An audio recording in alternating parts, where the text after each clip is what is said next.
चीज डिस्कशन करने वाले हैं, ठीक है। सो आज के इस क्लास के अंदर हम लोग एक इंपॉर्टेंट चैप्टर डिस्कशन करने वाले हैं और वो इंपॉर्टेंट चैप्टर जो पढ़ने वाले हैं वो है मेटल्स एंड नॉन मेटल्स का, ये याद रख लीजिएगा, ठीक है। सो हम लोग जो चैप्टर स्टार्ट करने वाले हैं वो metals and non metals chapter start हम लोग आज इस क्लास के अंदर करेंगे। आपका जो पीरियोडिक टेबल चैप्टर बचा हुआ है उस पीरियोडिक टेबल चैप्टर की आपको रिकॉर्डेड वीडियोस मिल जाएगी, डल जाएगी, रिकॉर्डेड वीडियो से कंप्लीट आपको सिलेबस मिल जाएगा। एक दो दिन के अंदर वीडियो रिकॉर्ड करके मैं डाल दूंगा, वहां से आप अपना पीरियोडिक टेबल का जो बचा हुआ है वो कंप्लीट कर लीजिएगा। आज हम जो नया चैप्टर स्टार्ट कर रहे हैं, जो हमारे पैटर्न में है, जो हमारे सिलेबस में, जो हमारे पूरे के पूरे प्लानर के अंदर है, वो second chapter metals and non metals है। सो मैं metals and non metals start कर रहा हूं। आपका पीरियोडिक टेबल चैप्टर का जो बची हुई टॉपिक्स है वो वीडियो रिकॉर्ड करके मैं डाल दूंगा, वहां से आपको मिल जाएगा, ठीक है। क्लियर, ये याद रख लीजिएगा। सो एक दो दिन में मैं आपको वीडियो रिकॉर्ड करके वहां पर डाल दूंगा, वो आपको मिल जाएगा, ठीक है। क्लियर हो गया या नहीं हो गया? चलिए स्टार्ट करते हैं। सो सबसे पहला जो चैप्टर हम लोग आज डिस्कशन करने वाले हैं वो चैप्टर है हमारा मेटल्स एंड नॉन मेटल्स वाला चैप्टर। सो पीरियोडिक टेबल वाला ऑलरेडी मैं बता चुका हूं, वहां से रिकॉर्डेड मिल जाएगा। सो हम लोग स्टार्ट कर रहे हैं अभी अपना chapter metal and non metal वाला चैप्टर हम लोग स्टार्ट कर रहे हैं। सो इस मेटल एंड नॉन मेटल वाले चैप्टर का बेसिक क्या है, मॉडल क्या, हम लोग क्या पढ़ेंगे एक्चुअली इस चैप्टर के अंदर, बहुत इंपॉर्टेंट है, ठीक है। सो बहुत इंपॉर्टेंट चैप्टर हम लोग डिस्कशन करने वाले चैप्टर के अंदर कि मेटल्स की प्रॉपर्टीज क्या क्या होती है, नॉन मेटल्स की प्रॉपर्टीज क्या क्या होती है, ये सब हमें डिस्कशन करना है। साथ ही साथ हमारे जो एलिमेंट्स होते हैं पीरियोडिक टेबल के अंदर 118 के आसपास एलिमेंट है। इन एलिमेंट को यदि हम लोग बात करते हैं तो ये अर्थ से प्योर फॉर्म में नहीं आती हैं। ये जितने भी एलिमेंट्स हमारे हैं ये हमें अर्थ से प्योर फॉर्म में नहीं मिलते हैं। ये मिनरल्स जो होते हैं एक्चुअली में, ये जो एलिमेंट्स हैं ये मिनरल्स के रूप में मिलते हैं। सो मिनरल्स में इंप्योरिटीज लगी होती है। फिर जैसे भी मैं बात करता हूं, कार्बन की बात कर रहा हूं, नाइट्रोजन की बात कर रहा हूं, ऑक्सीजन की बात कर रहा हूं, या मैं किसी भी सोडियम की बात कर रहा हूं, पोटेशियम की बात कर रहा हूं, एल्यूमिनियम की बात कर रहा हूं, मैग्नीशियम की बात कर रहा हूं, ये जितने भी एलिमेंट है ये प्योर फॉर्म में नहीं मिलते हैं। इनका एक्सट्रैक्शन किया जाता है और एक्सट्रैक्शन करने वाले मेथड को बोला जाता है मेटलर्जी। सो मेटलर्जी एक्सट्रैक्शन करने के बहुत इंपॉर्टेंट चीज है, जो हमें मतलब मेथड्स है, बहुत सारे इंपॉर्टेंट मेथड्स हैं। सो एक्सट्रैक्शन करने के बहुत ज्यादा इंपॉर्टेंट मेथड्स है, वो हम लोग करने वाले हैं। सो इस चैप्टर के अंदर क्या क्या चीजें हम लोग डिस्कशन करेंगे बेसिकली। सो प्रॉपर्टीज को हम लोग पढ़ेंगे कि मेटल्स की प्रॉपर्टीज क्या है, नॉन मेटल्स की प्रॉपर्टीज क्या है, और एक इंपॉर्टेंट चीज हम लोग इसमें डिस्कशन करेंगे कि एक्सट्रैक्शन ऑफ मेटल्स कैसे किया जाता है। एक्सट्रैक्शन ऑफ मेटल्स मतलब एक्सट्रैक्शन ऑफ मेटल्स कैसे किया जाता है, या इसको आप बोल सकते हो मेटलर्जी। इसके लिए एक वर्ड इस्तेमाल किया जाता है मेटलर्जी ऑफ एलिमेंट्स या मेटल्स वगैरह। सो मेटलर्जी ऑफ एलिमेंट्स की बात कर लेते हैं या फिर मेटल्स। ये एक मेथड होता है जिससे हम लोग एलिमेंट्स को एक्सट्रैक्ट करते हैं, मतलब इंप्योरिटी को हटा देते हैं। इसमें बहुत सारे मेथड्स होते हैं। जैसे फॉर एग्जांपल यदि मैं आपको बताता हूं तो इसमें एक मेथड होता है रोस्टिंग, एक मेथड होता है कैल्सिनेशन, एक मेथड होता है, ठीक है, कैल्सिनेशन एक मेथड होता है। ये सब हम लोग चीजें इसमें पढ़ेंगे। साथ ही साथ जब मैं प्रॉपर्टीज की बात कर रहा हूं तो प्रॉपर्टीज को दो पार्ट में डिवाइड कर हम लोग पढ़ेंगे। एक प्रॉपर्टी को हम लोग बोलेंगे फिजिकल प्रॉपर्टी और एक प्रॉपर्टी को हम लोग बोलेंगे केमिकल प्रॉपर्टी। सो मेटल्स की फिजिकल प्रॉपर्टीज क्या है, नॉन मेटल्स की फिजिकल प्रॉपर्टीज क्या है, मेटल्स की केमिकल प्रॉपर्टीज क्या है, नॉन मेटल्स की केमिकल प्रॉपर्टीज क्या है, ये सब चीज हम लोग पढ़ने वाले हैं इस सेशन के अंदर, ये याद रख लीजिएगा, ठीक है। सो ये सब चीज आपको याद रख लेनी है, इंपॉर्टेंट जो मैं आपको बता रहा हूं। मैं फिर से आपके सामने चीज रिपीट कर रहा हूं, आपका जितना भी पीरियोडिक टेबल का जो बच गया है वो मैं वीडियो रिकॉर्ड करके डाल दूंगा, क्योंकि आप लोगों को पढ़ना नहीं है। आप में से बहुत से ऐसे बच्चे हैं जो अपने आप को दादा समझते हैं और अपने आप की ज्यादा नॉलेज समझते हैं, उनके अकॉर्डिंग उनकी ही फिलॉसफी बेस्ट है। बाकी जो टीचर यहाँ खड़ा है वो मूर्ख है, उसको कुछ नहीं है, उसको कोई ज्ञान नहीं है। हम लोग जितनी मर्जी जितना घंटा, एक घंटा हम लोग पढ़ेंगे, फालतू नहीं पढ़ेंगे। तो तुम्हारे अकॉर्डिंग चलेंगे, अब तुम लोग जैसा पढ़ना चाहते हो उसी के अकॉर्डिंग होगा, तो वीडियो रिकॉर्ड करके वो मिल जाएगी। अब दूसरा चैप्टर में स्टार्ट कर रहा हूं, मेटल्स एंड नॉन मेटल्स। चलिए स्टार्ट करते हैं आज के अपने चैप्टर को। सबसे पहला चैप्टर हम लोग स्टार्ट कर रहे हैं और आज जो चैप्टर हम लोग स्टार्ट कर रहे हैं वो है metals and non metals chapter. मैं इसकी सारी की सारी प्रॉपर्टीज आपको बता दूंगा कैसे कैसे आपको समझना है, ठीक है। अगर हम लोग अपने पीरियोडिक टेबल को देखते हैं, बिल्कुल ये समझ लीजिएगा, ध्यान से समझिएगा, ठीक है, ठीक है। एक चीज समझिएगा, अगर हम लोग अपने पीरियोडिक टेबल को देखते हैं, ठीक है, बिल्कुल ध्यान समझिएगा, अगर हम एक पीरियोडिक टेबल को देखते हैं तो हमारे पीरियोडिक टेबल पर लगभग 118 एलिमेंट है। सबसे पहली चीज हमें ये पता होनी चाहिए कि हमारे पीरियोडिक टेबल के अंदर कितने मेटल्स होते हैं, कितने नॉन मेटल्स होते हैं, ये हमें पता होना चाहिए। क्योंकि आजकल यदि हम लोग सीडीएस की बात करें, सीडीएस में कैसे भी क्वेश्चंस पूछे जा रहे हैं। फॉर एग्जांपल जैसे अभी आपने प्रीवियस जो भी आपका सीडीएस होता, सीडीएस 2 2023 हुआ था, उसकी यदि हम लोग बात करते हैं तो उसमें क्वेश्चन आया था कि कितने number of element naturally occurring है। तो 94 एलिमेंट नेचुरली अकरिंग होते हैं। ये मैं ऑलरेडी जब लास्ट बैच हुआ था तब भी मैंने पढ़ाया था और आपके बारे में मैं आपको पढ़ाऊंगा। इसीलिए बहुत इंपॉर्टेंट चीज है जो आपको समझनी है। क्या समझनी है? सबसे इंपॉर्टेंट चीज, आपसे पेपर में क्वेश्चन पूछा जाएगा कि पीरियोडिक टेबल के अंदर सबसे ज्यादा पीरियोडिक टेबल के अंदर कितने मेटल्स हैं और कितने नॉन मेटल्स हैं। 118 एलिमेंट में से यदि हम बात करते हैं 91 एलिमेंट्स हमारे पीरियोडिक टेबल के अंदर आसपास मेटल्स होते हैं। आप समझना। दूसरा, अब मेटल्स की मैं फिजिकल प्रॉपर्टीज आपको बताता हूं। मेटल की यदि हम लोग बात करते हैं तो मेटल नॉर्मली नेचर में कैसे होते हैं? हार्ड होते हैं। हार्ड का मतलब सॉलिड होता है, ये याद रख लीजिएगा। अगर मैं बात करता हूं, मेटल्स नॉर्मली नेचर में हार्ड होते हैं, सॉलिड होते हैं। किस टेम्परेचर पे? Room temperature. रूम टेम्परेचर का मतलब आप अपने कमरे में बंद हो तो रूम टेम्परेचर की लगभग जो एक्सपेक्टेड वैल्यूज मानी जाती है बच्चे, वो 25 डिग्री सेल्सियस के आसपास मानी जाती है, मतलब 25 से 30 27 डिग्री के आसपास। मेटल्स नॉर्मली रूम टेम्परेचर पर सॉलिड होते हैं। कोई आपसे यदि पूछने लगे कि मेटल सॉलिड होते हैं, लिक्विड होते हैं, गैस होते हैं, तो सबसे पहला पॉइंट आप ये बोल लीजिएगा मेटल सॉलिड। आयरन मेटल है, सॉलिड है, ठीक है, ये चीज याद रख लीजिएगा। लेकिन कुछ एक्सेप्शनल केसेस भी, मैं आपको सारे के सारे एक्सेप्शनल केस बताऊंगा। मैंने भी नॉर्मली आपसे क्या बोला कि मेटल्स नॉर्मली रूम टेम्परेचर पर सॉलिड होते हैं, लेकिन एक मेटल ऐसा है जिसकी यदि हम लोग बात करते हैं, और वो मेटल्स कौन सा बच्चे, मरकरी, याद रख लीजिएगा। मरकरी इकलौता ऐसा मेटल है जो रूम टेम्परेचर पर लिक्विड होता है। सो दूसरा एक्सेप्शनल केस आपको समझ में आ गया कि मरकरी इकलौता ऐसा है कि जो रूम टेम्परेचर पर कैसा होता है, लिक्विड होता है, ये याद रख लीजिएगा, वरना नॉर्मली मेटल सॉलिड होते हैं। अच्छा, नेक्स्ट प्रॉपर्टी बिल्कुल ध्यान से समझिएगा जो हमें समझनी है मेटल्स के बारे में। मेटल्स नॉर्मली कैसे होते हैं, शाइनी होते हैं, चमकदार होते हैं। आपने खुद भी देखा होगा मरकरी, मरकरी मतलब पारा। अगर आपने थर्मामीटर देखा होगा, थर्मामीटर की जो आगे की तरफ जो टिप होती है उसमें मरकरी होता है, वो चमकदार होता है। लोहा चमकता है, एल्यूमिनियम चमकता है। सो सबसे पहली प्रॉपर्टी याद रख लीजिएगा, metals are shiny in nature. बहुत इंपॉर्टेंट चीज आपको ये याद रख लेनी। दूसरी प्रॉपर्टी मेटल्स की यदि हम लोग बात करते हैं, मेटल्स आर मेलेबल। अब यहाँ पर एक वर्ड आपको दिखाई दे रहा है सर, मेलेबल। मेलेबल का मतलब क्या होता है? मेलेबल का मतलब होता है बच्चे, किसी भी मेटल को पकड़कर उसको पीट पीट कर उसकी शीट बना देना। जैसे फॉर एग्जांपल गोल्ड, गोल्ड छोटा सा होता है ना बच्चे, गोल्ड छोटा सा होता है, बिल्कुल याद रख लीजिएगा। गोल्ड छोटा सा पीस है, उस गोल्ड में अगर आपने देखा होगा बच्चे, आप लोग बहुत सारे ज्वेलरीज पहनते हो। सो गोल्ड की जब आप ज्वेलरीज पहनते हो, किसी को स्क्वायर शेप में, रेक्टेंगुलर शेप में, सर्कुलर शेप में आप कन्वर्ट कर लेते हो। सो मेटल्स को आप पीट पीट कर शीट में कन्वर्ट कर सकते हो, पतली सी चादर बना सकते हो। सो मेलेबिलिटी क्या प्रॉपर्टी होती है, याद रख लीजिएगा। यहां पर मैं लिख रहा हूं, एक प्रॉपर्टी होती है मेलेबिलिटी। मेलेबिलिटी का मतलब होता है ड्रॉन इनटू थिन शीट, ठीक है, ड्रॉन इनटू थिन शीट, ये याद रख लीजिएगा। किसी भी चीज को आप किसी भी शीट में कन्वर्ट कर दो, उस प्रॉपर्टी को मेलेबिलिटी बोलते हैं। इसका मतलब बेस्ट मेलेबिलिटी में एग्जांपल क्या हो गया बच्चे, गोल्ड इसका एग्जांपल हो गया, सिल्वर इसका बेस्ट एग्जांपल हो गया, ये याद रख लीजिएगा। ऐसे एक दूसरी प्रॉपर्टी होती है जिसे कहा जाता है डक्टिलिटी। अगर मैं डक्टिलिटी की बात करता हूं, डक्टिलिटी क्या होता है बेटा, डक्टिलिटी कहीं ना कहीं मेलेबिलिटी से थोड़ा बहुत मिलता जुलता है। डक्टिलिटी में क्या होता है, आप किसी भी मेटल को पीट पीट कर उसकी तार बना सकते हो, वायर्स बना सकते हो, ये याद रख लीजिएगा, ठीक है। क्या बना सकते हो, तार बना सकते हो। फॉर एग्जांपल आपने देखा कॉपर की तार, कॉपर मेटल है, एल्यूमिनियम की तार मेटल है। सर क्या सोने और चांदी की भी तार बना सकते हैं? डेफिनेटली बना सकते हो। तो सर सोने और चांदी की तार को घर में क्यों नहीं इस्तेमाल करते? मूर्खो, सोना चांदी इतना महंगा होता है, गले में पहनने के लिए नसीब नहीं होता, अपने घर में बिजली की फिटिंग क्यों करोगे सोने चांदी की? सो इसीलिए सोने चांदी की तार का इस्तेमाल नहीं करता है, वरना सोने चांदी की तार का इस्तेमाल किया जा सकता है। सो डक्टिलिटी क्या होता है बच्चे, आप बीट करके, याद रख लीजिएगा, एक प्रॉपर्टी होती है जिसमें बीट करके आप मेटल को किस में कन्वर्ट कर सकते हो, वायर में कन्वर्ट कर सकते हो। सो ऐसी प्रॉपर्टी को डक्टिलिटी कहा जाता है। सर एग्जांपल क्या है इसके, कॉपर हो गया, एल्यूमिनियम हो गया, सिल्वर हो गया, गोल्ड हो गया, ये सब एग्जांपल माने जाते हैं डक्टिलिटी के अंदर। अच्छा, सो डक्टिलिटी समझ में आ गया, ये समझ में आ गया। शाइनी मतलब चमकदार, ये समझ में आ गया। नेक्स्ट क्या लिखा, good conductor of heat and electricity.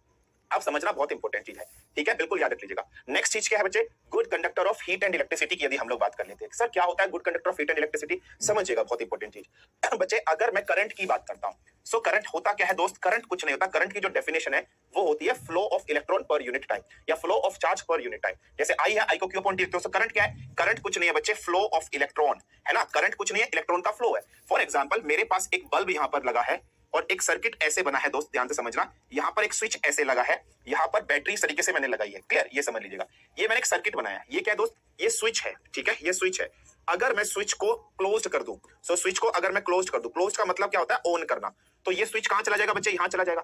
तो आपका हमेशा याद रखना, जो करंट होता है ना, करंट को आई से लिखते हैं, करंट हमेशा पॉजिटिव टर्मिनल से निकलता है, कभी भी करंट को नेगेटिव टर्मिनल से नहीं निकालना, ठीक है। करंट यहां से निकला, ये स्विच हमने क्लोज कर दिया, रास्ता बंद हो गया, करंट ऐसे गया, करंट जैसे ही गया बच्चे, ये आपका बल्ब है, ये बल्ब क्या हो गया होगा, ग्लो हो गया होगा, जल गया होगा। फिर करंट यहां गया, फिर करंट यहां गया, फिर करंट, जो करंट बाहर निकलता है वही करंट वापस अंदर आकर सर्किट में जाता है। करंट हमेशा पॉजिटिव टर्मिनल से निकलता है। मैंने अभी क्या बोला, करंट की डेफिनेशन क्या होती है, फ्लो ऑफ इलेक्ट्रॉन। सर अगर करंट इस डायरेक्शन में जा रहा है तो सर इलेक्ट्रॉन किस डायरेक्शन में जाएगा? एक चीज याद रख लेना, इलेक्ट्रॉन की जो डायरेक्शन होगी वो ऑलवेज अपोजिट होती है किसके, करंट की डायरेक्शन से। ये समझ लीजिएगा, कहने का मतलब अगर करंट पॉजिटिव से नेगेटिव की तरफ जा रहा है तो इलेक्ट्रॉन ऐसे चल रहा होगा, नेगेटिव से पॉजिटिव की तरफ चल रहा होगा, ये याद रख लीजिएगा, ठीक है। तो इलेक्ट्रॉन का डायरेक्शन हमेशा करंट के डायरेक्शन से अपोजिट होता है। इसका मतलब सर मुझे ये समझ में आ गया, अगर इलेक्ट्रिसिटी मुझे चाहिए, अगर मुझे इलेक्ट्रिसिटी चाहिए तो मुझे इलेक्ट्रॉन डेफिनेटली चाहिए। अगर मेरे पास फ्री इलेक्ट्रॉन नहीं होंगे, फ्री इलेक्ट्रॉन का मतलब क्या होता है बच्चे, फ्री इलेक्ट्रॉन का मतलब होता है इलेक्ट्रॉन की मूवमेंट। अगर मेरे पास फ्री इलेक्ट्रॉन नहीं होंगे, कभी भी करंट प्रोड्यूस नहीं होगा। अब समझना, मेरे पास मेटल्स है, मेरे पास मेटल्स है और मेरे पास नॉन मेटल्स है बच्चे, मेरे पास मेटल्स है और मेरे पास नॉन मेटल है। मैं एग्जांपल लेता हूं सोडियम का, सोडियम का एटॉमिक नंबर 11 होता है, इलेक्ट्रॉनिक कॉन्फिगरेशन 28,1 हो गई या नहीं हो गई? हाँ सर। नॉन मेटल में सपोज करो मैं एग्जांपल क्लोरीन का ले लेता हूं, इलेक्ट्रॉनिक कॉन्फिगरेशन 2,8,7 17 हो गई या नहीं हो गई? अच्छा, अब ढंग से देखिए, सोडियम के पास एक इलेक्ट्रॉन एक्स्ट्रा है, तो ये एक इलेक्ट्रॉन कैसा है बच्चे, ये फ्री इलेक्ट्रॉन है ना, ये मूव कर सकता है स्टेबिलिटी के लिए। लेकिन नॉन मेटल के पास फ्री इलेक्ट्रॉन नहीं होते हैं। सो मेटल के पास एक्स्ट्रा इलेक्ट्रॉन होते हैं, तो इलेक्ट्रॉन डोनेट कर सकते हैं। डोनेट का मतलब क्या हो गया, मूव होना, ठीक है। डोनेट का मतलब क्या हो गया, मूव होना बच्चे। सो डोनेट का मतलब हो जाता है इलेक्ट्रॉन को मूव करना। सो हमेशा याद रखना, due to the presence of free electron, metals are always good conductor of heat and electricity. So मैंने अभी आपको यहां पर एक पॉइंट लिख रखा है कि मेटल्स क्या होते हैं, good conductor of heat and electricity होते हैं, ठीक है। यहां पर पॉइंट क्या लिखा है, good conductor of heat and electricity metals क्यों होते हैं, due to the presence of due to the presence of, याद रख लीजिएगा, due to the presence of free electron, due to the presence of free electron की वजह से होते हैं, और फ्री इलेक्ट्रॉन नॉन मेटल्स में नहीं होते हैं, इसीलिए ये याद रख लीजिएगा, इसीलिए metals good conductor of heat होते हैं, हीट एंड इलेक्ट्रिसिटी होते हैं। अच्छा सर, इलेक्ट्रिसिटी तो समझ में आ गया, हीट नहीं समझ में आया, हीट्स नहीं समझ में आया, हीट अभी आपको बताता हूं। आप एक मोमबत्ती जलाइए, ध्यान से समझिएगा, ध्यान से देखिएगा। सर हीट का कंसेप्ट समझ में नहीं आया, हीट का कंसेप्ट भी समझा देते हैं। आप इस तरीके से एक मोमबत्ती लीजिए और एक मेटल की स्ट्रिप आप ऐसे ले लीजिए, ठीक है बच्चे। ये है, सपोज करो आपकी कोई मेटल की स्ट्रिप है या आयरन की स्ट्रिप आपने ले ली, आयरन का सिंबल क्या होता है, Fe होता है, ये समझ लिया। आपने हीट कहां से देनी शुरू करी है बच्चे, आपने हीट इस पॉइंट पर अप्लाइड की है, आपने हीट कहां अप्लाई की है, इस ए पॉइंट पर आपने हीट अप्लाई की है, क्लियर। अच्छा, अब क्या कर रहे हो, ध्यान से समझना, बहुत इंपॉर्टेंट है। आप ना इस पूरी की पूरी स्ट्रिप के ऊपर वैक्स से इस तरीके से पिन चिपका दीजिए, बोर्ड पिन, मतलब थोड़ा सा वैक्स लगाकर बोर्ड पिन ऐसे चिपका दीजिए। आपने इस पूरी की पूरी स्ट्रिप से वैक्स लगाकर बोर्ड पिन ऐसे आपने चिपका दिया, इस तरीके से पूरी की पूरी वैक्स चिपका दीजिए। आप हीट यहां पर अप्लाई कर रहे हो बच्चे, जब आपने हीट यहां अप्लाई करी, धीरे धीरे ये पोर्शन गर्म होगा, धीरे धीरे धीरे धीरे ये गर्मी जो है, हीट जो है, वो सारे में आगे जाएगी या नहीं जाएगी। जब हीट आगे जाएगी तो ये ड्रॉप होने शुरू हो जाएंगे, क्योंकि ये जो वैक्स है वो पिघलने लगेगा, ये ड्रॉप होने लगेंगे, ये ड्रॉप होने लगेंगे, ये ड्रॉप होने लगेंगे, ये ड्रॉप होने लगेंगे। तो आपको क्या पता चला, आपने एक एंड को गर्म किया है, वो पूरा का पूरा एंड गर्म हो गया है। सो मेटल्स में याद रखना, metals are good conductor of heat, मतलब एक एंड पर आप हीट दोगे तो वो हीट धीरे धीरे पूरे के पूरे उसमें चली जाएगी, ये भी याद रख लीजिएगा। सर अब आपके दिमाग में ऐसा आ रहा होगा, सर ऐसा क्यों हुआ है, इसका रीजन क्या है, तो मैं इसका रीजन भी आपको समझाता हूं। इस मेटल को अगर मैं ढंग से इसका इंटरनल स्ट्रक्चर देखना चाहूं, अगर मैं इस मेटल का इंटरनल स्ट्रक्चर देखना चाहूं कि एक्चुअली में इसके अंदर क्या हो रहा है, तो ध्यान से समझना, मेटल अपने आप में कैसा है बच्चे, सॉलिड है या नहीं है। मेटल्स अपने आप में क्या होते हैं, सॉलिड होते हैं। इसका मतलब इस मेटल के अंदर मॉलिक्यूल्स होंगे या नहीं होंगे, बिल्कुल डेफिनेटली मॉलिक्यूल्स होंगे। तो ध्यान से समझिएगा, इस मेटल के अंदर एक मॉलिक्यूल ये रहा, दूसरा मॉलिक्यूल ये रहा, तीसरा मॉलिक्यूल ये रहा, चौथा मॉलिक्यूल, इस प्रकार से, और इन मॉलिक्यूल्स क्लोजली पैक्ड होंगे, इनके बीच में फोर्स ऑफ अट्रैक्शन बहुत कम होगी। सो मॉलिक्यूल्स आर क्लोजली पैक्ड, इस प्रकार से है, बहुत आराम से पैक्ड है, मतलब पास पास है। अब मैंने क्या किया, मैंने हीट यहां पर अप्लाई की है, मैंने हीट यहां पर अप्लाई की है। जब मैंने हीट अप्लाई किया है तो पहले स्टार्टिंग में ये सारे के सारे मेटल्स, ये सारे के सारे जो मॉलिक्यूल्स है, ये गर्म हो जाएंगे या नहीं हो जाएंगे, ठीक है, ये सारे के सारे गर्म हो जाएंगे। जब ये गर्म हो जाएंगे बच्चा, तो इसमें जब गर्म होंगे तो ये वाइब्रेट होना स्टार्ट कर देंगे, गर्म होते ही ये वाइब्रेट होना स्टार्ट होता है, इनमें थोड़ा सा मोशन आ जाता है, गति आ जाती है, काइनेटिक एनर्जी आ जाती है हीट करने की वजह से, ठीक है। सर ये काइनेटिक एनर्जी क्यों आई, जब हम गैस लो वाला चैप्टर पढ़ेंगे वहां पर आपको समझ में आ जाएगा, काइनेटिक गैस थ्योरी में आपको समझाऊंगा वापस में। गर्म करने के कारण ये मॉलिक्यूल्स में हीट आ जाती है, तो ये वाइब्रेट करने लग जाते हैं, ये वाइब्रेट करा, इसमें हीट है, ये अपने आगे वाले से टकराएगा, जब आगे वाले से टकराया, इसके कॉन्टेक्ट में आ गया, टच में आ गया।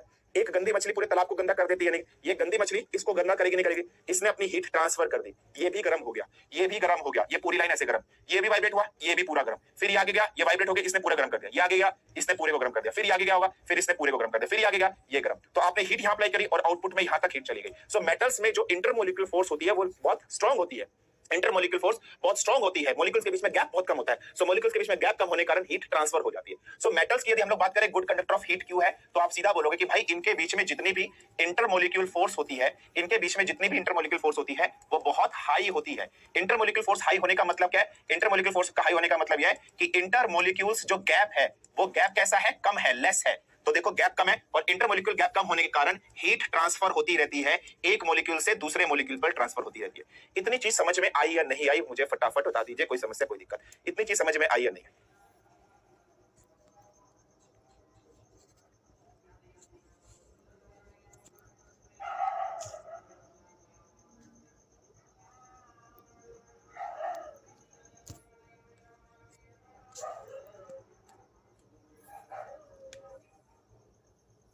ठीक है, अच्छा, अब बहुत से बच्चों को यह डाउट आ रहा था कि सर इलेक्ट्रॉन का जो डायरेक्शन है वो नॉर्मली करंट से अपोजिट क्यों होता है, इलेक्ट्रॉन का जो डायरेक्शन है वो सर करंट से अपोजिट क्यों होता है, ये भी क्वेश्चन आपको आ रहा था। ध्यान समझिएगा बच्चे, ध्यान से देखना, यहाँ कौन सा टर्मिनल है, पॉजिटिव टर्मिनल है या नहीं है, मुझे फटाफट बताइए। यहाँ पर क्या है, पॉजिटिव टर्मिनल है या नहीं है, बिल्कुल क्लियर है। सो यहाँ पॉजिटिव टर्मिनल है, तो करंट हमेशा पॉजिटिव से निकलेगा और करंट कोशिश क्या करेगा, इसमें घुसने की।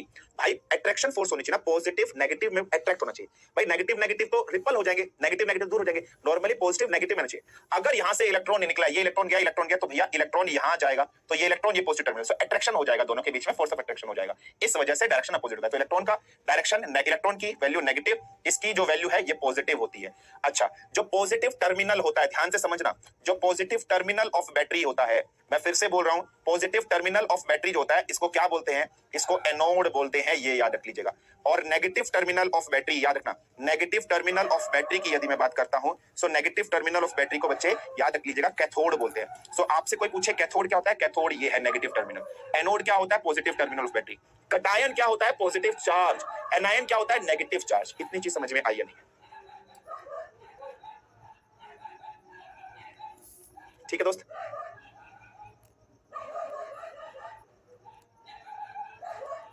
क्लियर?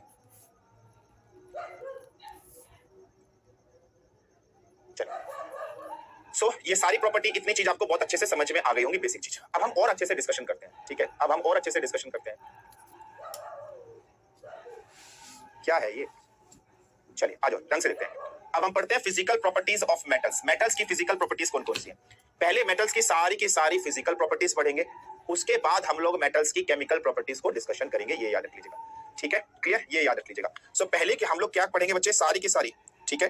पहले हम लोग सारी की सारी फिजिकल प्रॉपर्टीज पढ़ेंगे और फिर हम सारी की सारी क्या पढ़ेंगे, केमिकल प्रॉपर्टीज हम लोग पढ़ेंगे। Just give me 1 minute time, 1 minute रुक जाइए।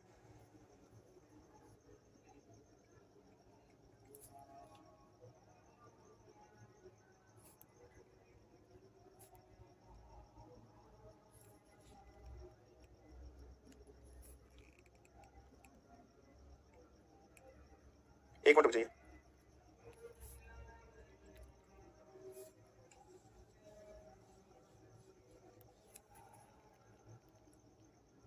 ठीक है, चलिए स्टार्ट करते हैं। सबसे पहले हम मेटल्स की सारी फिजिकल प्रॉपर्टीज को पढ़ेंगे, फिर मेटल्स की सारी केमिकल प्रॉपर्टीज को हम लोग डिस्कशन करेंगे, ठीक है?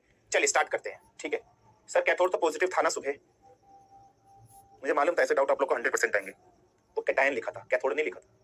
वो कैटायन लिखा था बेटे। Charge cation, charge positive charge, cathode negative terminal of the battery, ठीक है? ठीक है, ये याद रख लीजिए। So physical properties of metal की यदि हम लोग बात करते हैं, ध्यान से समझना। सबसे पहली प्रॉपर्टी हम लोगों ने मेटल्स की अभी डिस्कशन करी कि मेटल्स नॉर्मली कैसे होते हैं, सॉलिड होते हैं रूम टेम्परेचर पर। ये चीज हम जानते हैं, लेकिन एक्सेप्शनल केस भी है इसमें।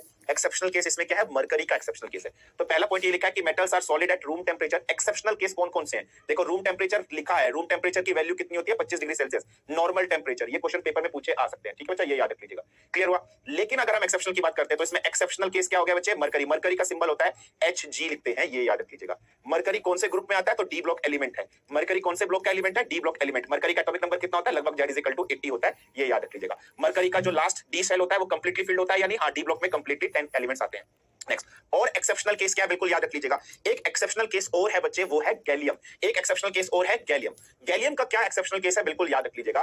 गैलियम की यदि हम लोग बात करते हैं तो गैलियम लो टेम्परेचर पर सॉलिड की तरह बिहेव करता है, लेकिन अगर हम बात करते हैं गैलियम का टेम्परेचर नॉर्मल टेम्परेचर से ज्यादा हो जाए, नॉर्मल टेम्परेचर मतलब रूम टेम्परेचर 25 डिग्री सेल्सियस होता है, so gallium used to exist as solid below the normal temperature, या फिर लो टेम्परेचर पर तो सॉलिड होता है, लेकिन जैसे ही टेम्परेचर नॉर्मल से ऊपर हो जाएगा, 29.676 हो जाएगा या कुछ और वैल्यू हो जाएगा, gallium start behaving as liquid. तो गैलियम भी एक्सेप्शनल केस में है, ये भी याद रख लीजिएगा। सो दूसरा एक्सेप्शनल केस क्या है? गैलियम। गैलियम की यदि हम लोग बात करते हैं तो लो टेम्परेचर पर वो सॉलिड होता है, और जैसे इसका टेम्परेचर बढ़ जाता है बच्चे, मतलब 29.76 होता है, तो ये लिक्विड की तरह बिहेव करना स्टार्ट कर देता है। अच्छा, नेक्स्ट प्रॉपर्टी क्या है? लस्ट्रस होते हैं नेचर में। लस्ट्रस का मतलब चमकीले ही होते हैं, ये याद रख लीजिएगा। जैसे शाइनी अपीयरेंस बताइए, लस्ट्रस थोड़े से चमकदार होते हैं, ये याद रख लीजिएगा, समझ गए?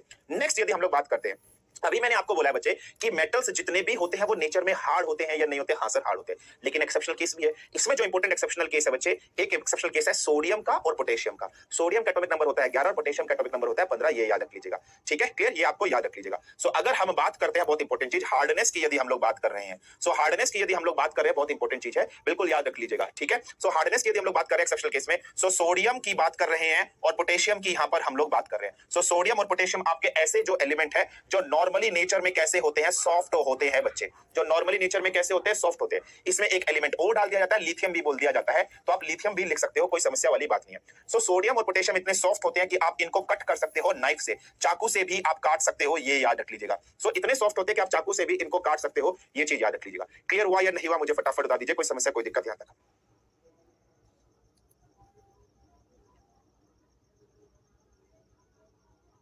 ठीक है।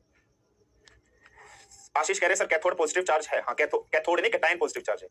सर लस्ट्रस दोबारा बता देने के बाद, लस्ट्रस का मतलब होता है बच्चा चमकीला, ठीक है? क्लियर? शाइनिंग नेचर, चमकीला। सो सोडियम और पोटेशियम और लिथियम एक्सेप्शनल केस इतने सॉफ्ट होते हैं कि आप उसको चाकू से भी काट सकते हो। नेक्स्ट, मेलेबिलिटी आप जानते हो कि पीट पीट कर इसकी चादर बनाई जा सकती है, शीट बनाई जा सकती है। एग्जांपल सिल्वर हो गया और गोल्ड हो गया, ठीक है? सिल्वर Ag होता है, Au गोल्ड होता है, ये याद रख लीजिएगा। 4 प्रॉपर्टी क्लियर हो गई सभी को? कोई समस्या, कोई दिक्कत? नेक्स्ट, और प्रॉपर्टी क्या? डक्टाइल भी होते हैं। डक्टाइल का मतलब पीट पीट कर वायर बनाई जा सकती है। एग्जांपल क्या हो गए? कॉपर एग्जांपल हो गया, एल्यूमिनियम एग्जांपल हो गया, सिल्वर मतलब Ag हो गया, Au मतलब गोल्ड हो गया, Au मतलब गोल्ड हो गया, और Ag का मतलब क्या हो गया दोस्त? सिल्वर हो गया, चांदी एग्जांपल में हो गया। Next, good conductor of heat and electricity होते हैं या नहीं होते हैं? बिल्कुल होते हैं। अब इस good conductor of heat and electricity, sir mercury and gallium वाला एक बार और बता दीजिए, ठीक है? ठीक है। सीजियम भी, हाँ सीजियम भी आता है बच्चे, आता है, सीजियम भी आता है, सीजियम भी डाल सकते हो, कोई दिक्कत नहीं अक्षर, बिल्कुल सही बच्चे। लिथियम, सीजियम मतलब जितने भी ये लिथियम फैमिली में आते हैं नॉर्मली, आप समझ ना, ये सोडियम मतलब ग्रुप 1 और ग्रुप 2 वाले थोड़े लाइट मेटल्स होते हैं, ग्रुप 1 और ग्रुप 2 वाले लाइट मेटल्स, तो ये लिथियम हो गया, सोडियम हो गया, पोटेशियम हो गया, सीजियम, ये भी डाल सकते हो, बिल्कुल ये याद रख लीजिएगा। ठीक है, कोई दिक्कत नहीं, सीजन भी लिख सकते हो, आगे मैं से लिखाऊंगा, अभी जितना आपको लिखा रहा हूं उतना समझिएगा, आगे भी आएगा बच्चे, ठीक है, कोई टेंशन नहीं है बच्चे। मरकरी और गैलियम वाले एक बार और बता दिए बच्चे, मरकरी ऐसा इकलौता मेटल है जो सॉफ्ट होता है room temperature 25 degree Celsius, gallium behave करता है सॉलिड पर नॉर्मल टेंपरेचर से कम पर, नॉर्मल टेंपरेचर से ज्यादा हो जाए 29.76 तो गैलियम लिक्विड की तरह बिहेव करना स्टार्ट कर देता है। Good conductor of heat and electricity. अब इसमें एक्सेप्शनल केस क्या है, लेड और मरकरी दो एक्सेप्शनल केस है, लेड और मरकरी दो एक्सेप्शनल केस है, ये याद रख लीजिएगा। इनकी यदि हम लोग बात करते हैं तो ये दोनों के दोनों मेटल तो हैं लेकिन bad conductor of heat and electricity है, सो एक्सेप्शनल केस में क्या आ गया, लेड और मरकरी आ गया, ये याद रख लीजिएगा, ठीक है sir. Best malleability gold silver होते हैं ना, बिल्कुल बच्चे सही लिखा है। नेक्स्ट 7th पॉइंट की बात कर लेते हैं, मेल्टिंग पॉइंट और बॉइलिंग पॉइंट। आप ध्यान से समझिएगा, बहुत इंपॉर्टेंट चीज है जो हमें समझनी है। अभी मैंने आपको बताया, जो चीज जितनी हार्ड होगी, जो चीज जितनी सख्त होगी, उसको तोड़ने के लिए यार उतना ही हमें साम दाम दंड भेद लगाना पड़ेगा, उतनी ही हमें कोशिश करनी पड़ेगी। मेटल्स जनरली हार्ड होते हैं, नेचर में कठोर होते हैं, सॉफ्ट हार्ड होते हैं, तो इनको अगर मुझे ब्रेक करना है, तोड़ना है, सो नॉर्मली हम एलिमेंट्स को तोड़ते हैं फिजिक्स केमिस्ट्री के अंदर या बॉइलिंग पॉइंट या मेल्टिंग पॉइंट लगाकर। सो इसका मतलब बॉइल करके या मेल्ट करके, ये याद रख लीजिएगा, ठीक है। सो बॉइलिंग पॉइंट और मेल्टिंग पॉइंट की तरह हम लोग इस्तेमाल करने की कोशिश करते हैं, ये याद रख लीजिएगा।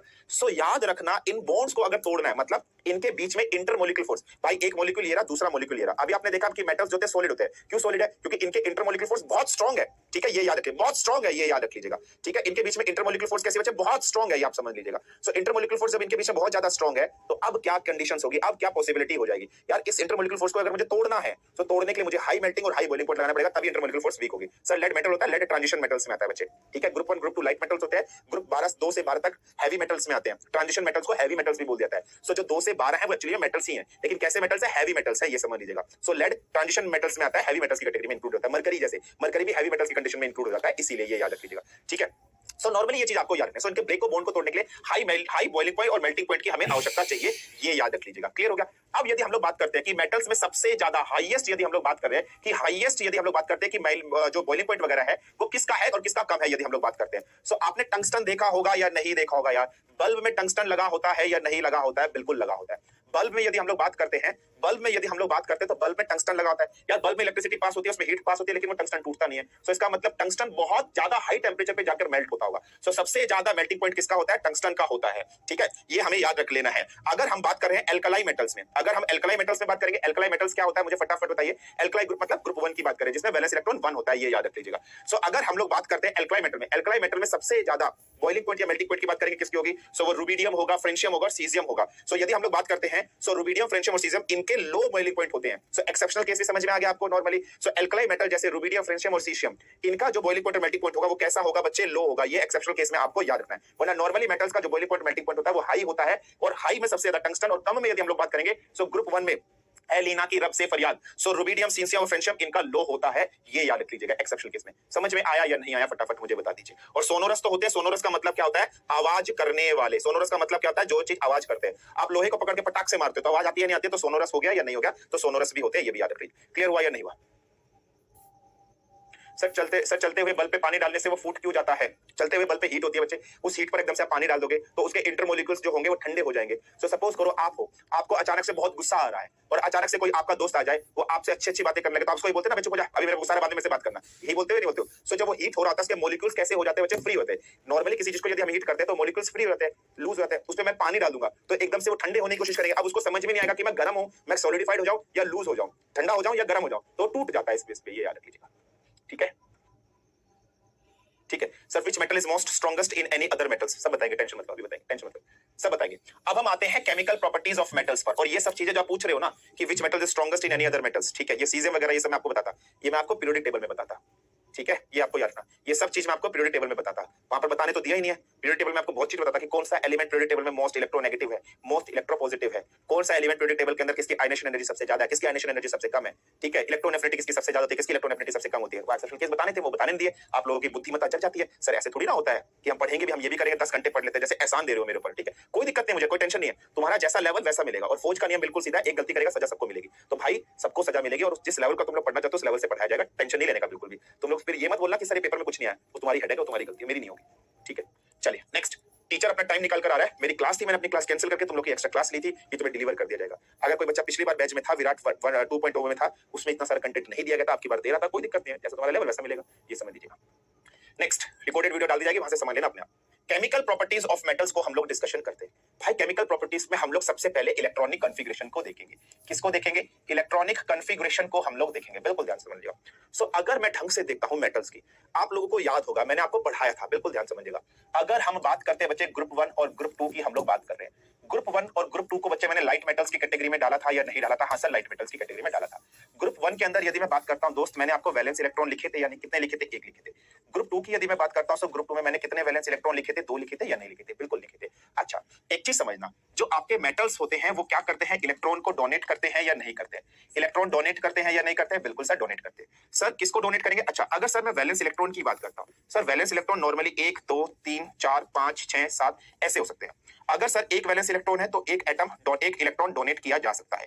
2 वैलेंस इलेक्ट्रॉन है सर, 2 डोनेट, क्योंकि स्टेबिलिटी होने के लिए अगर 2 होंगे तो 6 लेना मुश्किल है, 2 देना आसान है। 3 वैलेंस इलेक्ट्रॉन है तो 3 देना आसान है, 6 लेना, सॉरी 5 लेना मुश्किल है। मतलब आप ये देख रहे हो कि कोई भी मेटल होगा वो 1 वैलेंस इलेक्ट्रॉन या 2 वैलेंस इलेक्ट्रॉन या 3 वैलेंस इलेक्ट्रॉन, 3 तक वैलेंस इलेक्ट्रॉन डोनेट कर सकता है। भाई 4 पर यदि हम लोग बात करते हैं तो 4 पर ले भी सकता है, दे भी सकता है। 4 को हम समझ नहीं रहे।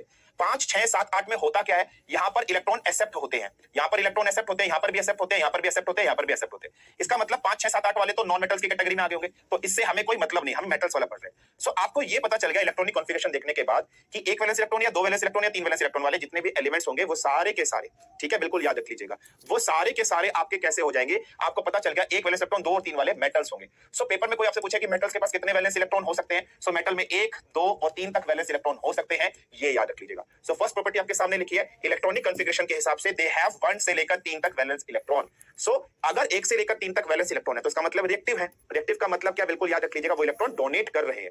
इसका मतलब वो क्या कर रहे हैं? इलेक्ट्रॉन डोनेट कर सकते हैं। सो रिएक्शन कर सकते हैं, नहीं कर सकते? इसका मतलब ये सारे के सारे आपके कैसे हो गए? रिएक्टिव हो गए हैं बाकी एलिमेंट के कंपैरिजन में, ठीक है। अच्छा नेक्स्ट, दूसरा, tendency to lose electron. Lose electron का मतलब क्या होता है बच्चे? डोनेट करना। लूज इलेक्ट्रॉन का मतलब क्या होता है? डोनेट। सो बताओ भाई, जो मेटल्स होते हैं, मेटल्स की कैरेक्टरिस्टिक्स क्या है बच्चे? ठीक है, मेटल्स की कैरेक्टरिस्टिक्स क्या है? मेटल की कैरेक्टरिस्टिक्स यही है कि मेटल्स जो होते हैं वो इलेक्ट्रॉन को डोनेट कर सकते हैं। They can just simply donate the electron, और इलेक्ट्रॉन डोनेट करने का मतलब ये आपके इलेक्ट्रॉन को लूज कर सकते हैं। सो जब कभी इलेक्ट्रॉन को लूज करेंगे तो इन पे चार्ज कैसा आएगा? Positive charge. और पॉजिटिव चार्ज को कैटायन बोलते हो या नहीं? तो आपको ये पता चल गया भाई मेटल्स क्या कर सकते हैं? कैटायन का फॉर्मेशन करेंगे इलेक्ट्रॉन को लूज करने का। क्या इनमें इलेक्ट्रोनेगेटिविटी होती है? भाई इनमें इलेक्ट्रोपॉजिटिविटी होती है। इनमें क्या होती है? इलेक्ट्रोपॉजिटिविटी होती है। इलेक्ट्रोपॉजिटिविटी का मतलब क्या होता है? पॉजिटिव चार्ज, कैटायन बनना। मतलब कैटायन का बनता है जब इलेक्ट्रॉन डोनेट करते हो। क्या इनके पास इलेक्ट्रोनेगेटिविटी है? नहीं है, इनके पास इलेक्ट्रोविटी नहीं है। इसका मतलब यदि हम लोग बात कर लेते हैं तो इसका मतलब लो इलेक्ट्रोनेगेटिविटी हो गई है। ये भी कांसेप्ट क्लियर हो गया। नॉर्मली इलेक्ट्रोपॉजिटिव होते हैं, ये याद रख लीजिएगा, इलेक्ट्रोनेगेटिविटी नहीं होती है, ठीक है। चलेगा नेक्स्ट। यहां तक चीज समझ में आई या नहीं आई? ये पहली 3 प्रॉपर्टी समझ में आई या नहीं है? सर 4 वाले क्या होंगे? 4 वाले कोवेलेंट बॉन्ड बनाएंगे, आयनिक बॉन्ड नहीं बनाते हैं। कार्बन कंपाउंड्स में डाल देते हैं, कार्बन फैमिली में डालते हैं, उनको नॉन मेटल्स में डालते हैं। भाई 4 वैलेंस इलेक्ट्रॉन अगर हो गया है तो कौन से ग्रुप में जाएंगे? अगर 4 वैलेंस इलेक्ट्रॉन हो गया है, तुम लोग खुद सोचो भाई तुम खुद सोचो, तो तुम खुद सोचो, अगर 4 वैलेंस इलेक्ट्रॉन आ गया है किसी एलिमेंट के ऊपर, अगर किसी एलिमेंट के पास 4 वैलेंस इलेक्ट्रॉन आ गए तो किस ग्रुप में जाएंगे भाई? वो ग्रुप 14 में जाएंगे या नहीं जाएंगे? ग्रुप 14 में जाएंगे या नहीं? और ग्रुप 14 का मतलब क्या होता है? ग्रुप 14 का मतलब क्या होता है? नॉन मेटल्स होता है या नहीं होता है? ग्रुप 14 का मतलब नॉन मेटल्स होता है या नहीं होता है? ग्रुप 14 में कहां से स्टार्ट होता है? कार्बन फैमिली भी बोलते हो या नहीं बोलते हो? कुछ याद आया है? कार्बन फैमिली भी बोलते हो या नहीं बोलते हो? कुछ याद आया है? हाँ कि ना? बताइए भाई, नहीं आ रहा क्या याद? ये देखिए कार्बन, सिलिकॉन, जर्मेनियम, ठीक है, ये लेड वगैरह, ठीक है। ये देखिए, ये सारे के सारे बोलते हो या नहीं बोलते हो? ठीक है, ये बोरॉन फैमिली में 3 वैलेंस इलेक्ट्रॉन होते हैं, समझ रहे हो? ये 3 वैलेंस इलेक्ट्रॉन होते हैं। अब आप बोलोगे सर ये एल्यूमिनियम आपने क्यों बोला? सर ऐसे तो ग्रुप 13 यहां पर भी आ रहा है, सर ऐसे तो ग्रुप 13 यहां पर भी आ रहा है, आपने इसको सर मेटल्स क्यों बोला? ये तो ग्रुप 13 एल्यूमिनियम है, सर एल्यूमिनियम को आप मेटल्स क्यों बोल रहे हो? एल्यूमिनियम को तो आपको नॉन मेटल्स बोलना चाहिए क्योंकि इसमें 3 वैलेंस इलेक्ट्रॉन है, और 13 से लेकर 18 तक ये यहां पर जाते हैं। एक्सेप्शनल केस है, एक्सेप्शनल केस है ये एक्सेप्शनल केस है। सर ये एक्सेप्शनल केस तो आपने पढ़ाया नहीं, तुम लोगों ने पढ़ाने दिया ही नहीं, तुम लोगों की हवा टाइट हो जाती है। सर हम कैसे पढ़ेंगे? हम इतना सारा कैसे करेंगे? सर हमें और भी टाइम होता है। सर आपने हमारा सारा रूटीन बर्बाद कर दिया। सर आप अपना ज्यादा अपने आपको ज्यादा ज्ञानी समझते हो, आप जितना मूर्ख आदमी तो हमने इस दुनिया में कोई देखा नहीं है, तो सर आप क्यों हमें इतना ज्ञान दे रहे हो? तो भाई ये है, ये देखो एक्सेप्शनल केस आ गए। बोरॉन फैमिली सबसे एलिमेंट पहला बोरॉन, ये ग्रुप 13 में आता है या नहीं आता है? बोरॉन, सिलिकॉन, जर्मेनियम, आर्सेनिक, सैलिबियम, ठीक है, टेलिरियम, पोलिनियम वगैरह, ये आपको दिखाई दे रहे हैं यहाँ पर। ये एक्सेप्शनल केस तुम लोगों ने पढ़ाने दिया ही नहीं था। जैसे बोरॉन हो गया, सिलिकॉन हो गया, जर्मेनियम हो गया, आर्सेनिक हो गया, एंटीमनी हो गया, सैलिरियम, टेलिरियम, पोलिनियम, ये क्या है? ये सारे के सारे मेटालॉइड्स हैं। मेटालॉइड्स क्या होते हैं? यदि हम लोग बात करते हैं, मेटालॉइड्स वो होते हैं जो मेटल की तरह भी बिहेव करते हैं और नॉन मेटल की तरह भी बिहेव करते हैं।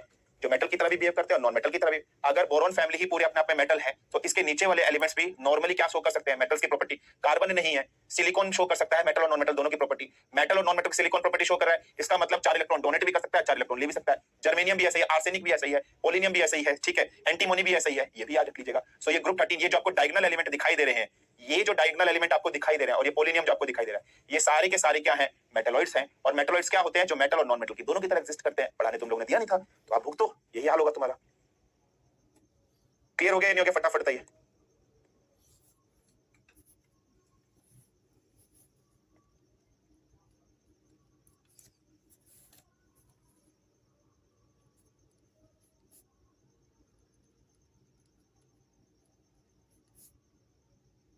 आप ग्रुप 14 वाले सेमीकंडक्टर की तरह भी बिहेव करते हैं, बिल्कुल करते हैं। क्लियर भाई। एल्यूमिनियम मेटलॉइड नहीं है बच्चे, एल्यूमिनियम से ऊपर बोरोन है, वो पूरी लाइन बोरोन फैमिली वाली है, ठीक है। Aluminium is not a metalloid, aluminium is metal only, ठीक है, metal only. Boron is a metalloid, boron metal non metal दोनों की तरह एग्जिस्ट करता है, सिलिकॉन दोनों की तरह करता है, पोलिनियम दोनों की तरह करता है, आर्सेनिक करता है, टेलेरियम करता है, एंटीमनी करता है, ये करते हैं, ठीक है, क्लियर। और क्या होता है सर,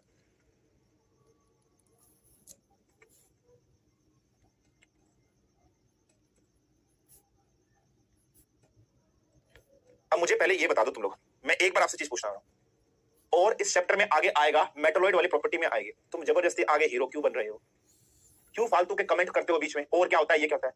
जब और आगे आएगा इस चैप्टर में, आगे प्रॉपर्टी पढ़ेंगे, एक्सट्रैक्शन ऑफ मेटल्स हम पढ़ेंगे, जब आगे एक्सट्रैक्शन ऑफ मेटल्स हम जब आगे पढ़ेंगे, ठीक है, जब हम एक्सट्रैक्शन ऑफ मेटल्स आगे पढ़ेंगे, इसमें और ये पूरा मेथड, कैल्सिनेशन, रोस्टिंग, ये सब मेथड आपको बताऊंगा, और वगैरह क्या होते हैं, वहां पर आएगा। तो तुम्हें जबरदस्ती हीरो क्यों बनते हो तुम लोग, मेरी समझ में ये नहीं आता। और क्या होता है,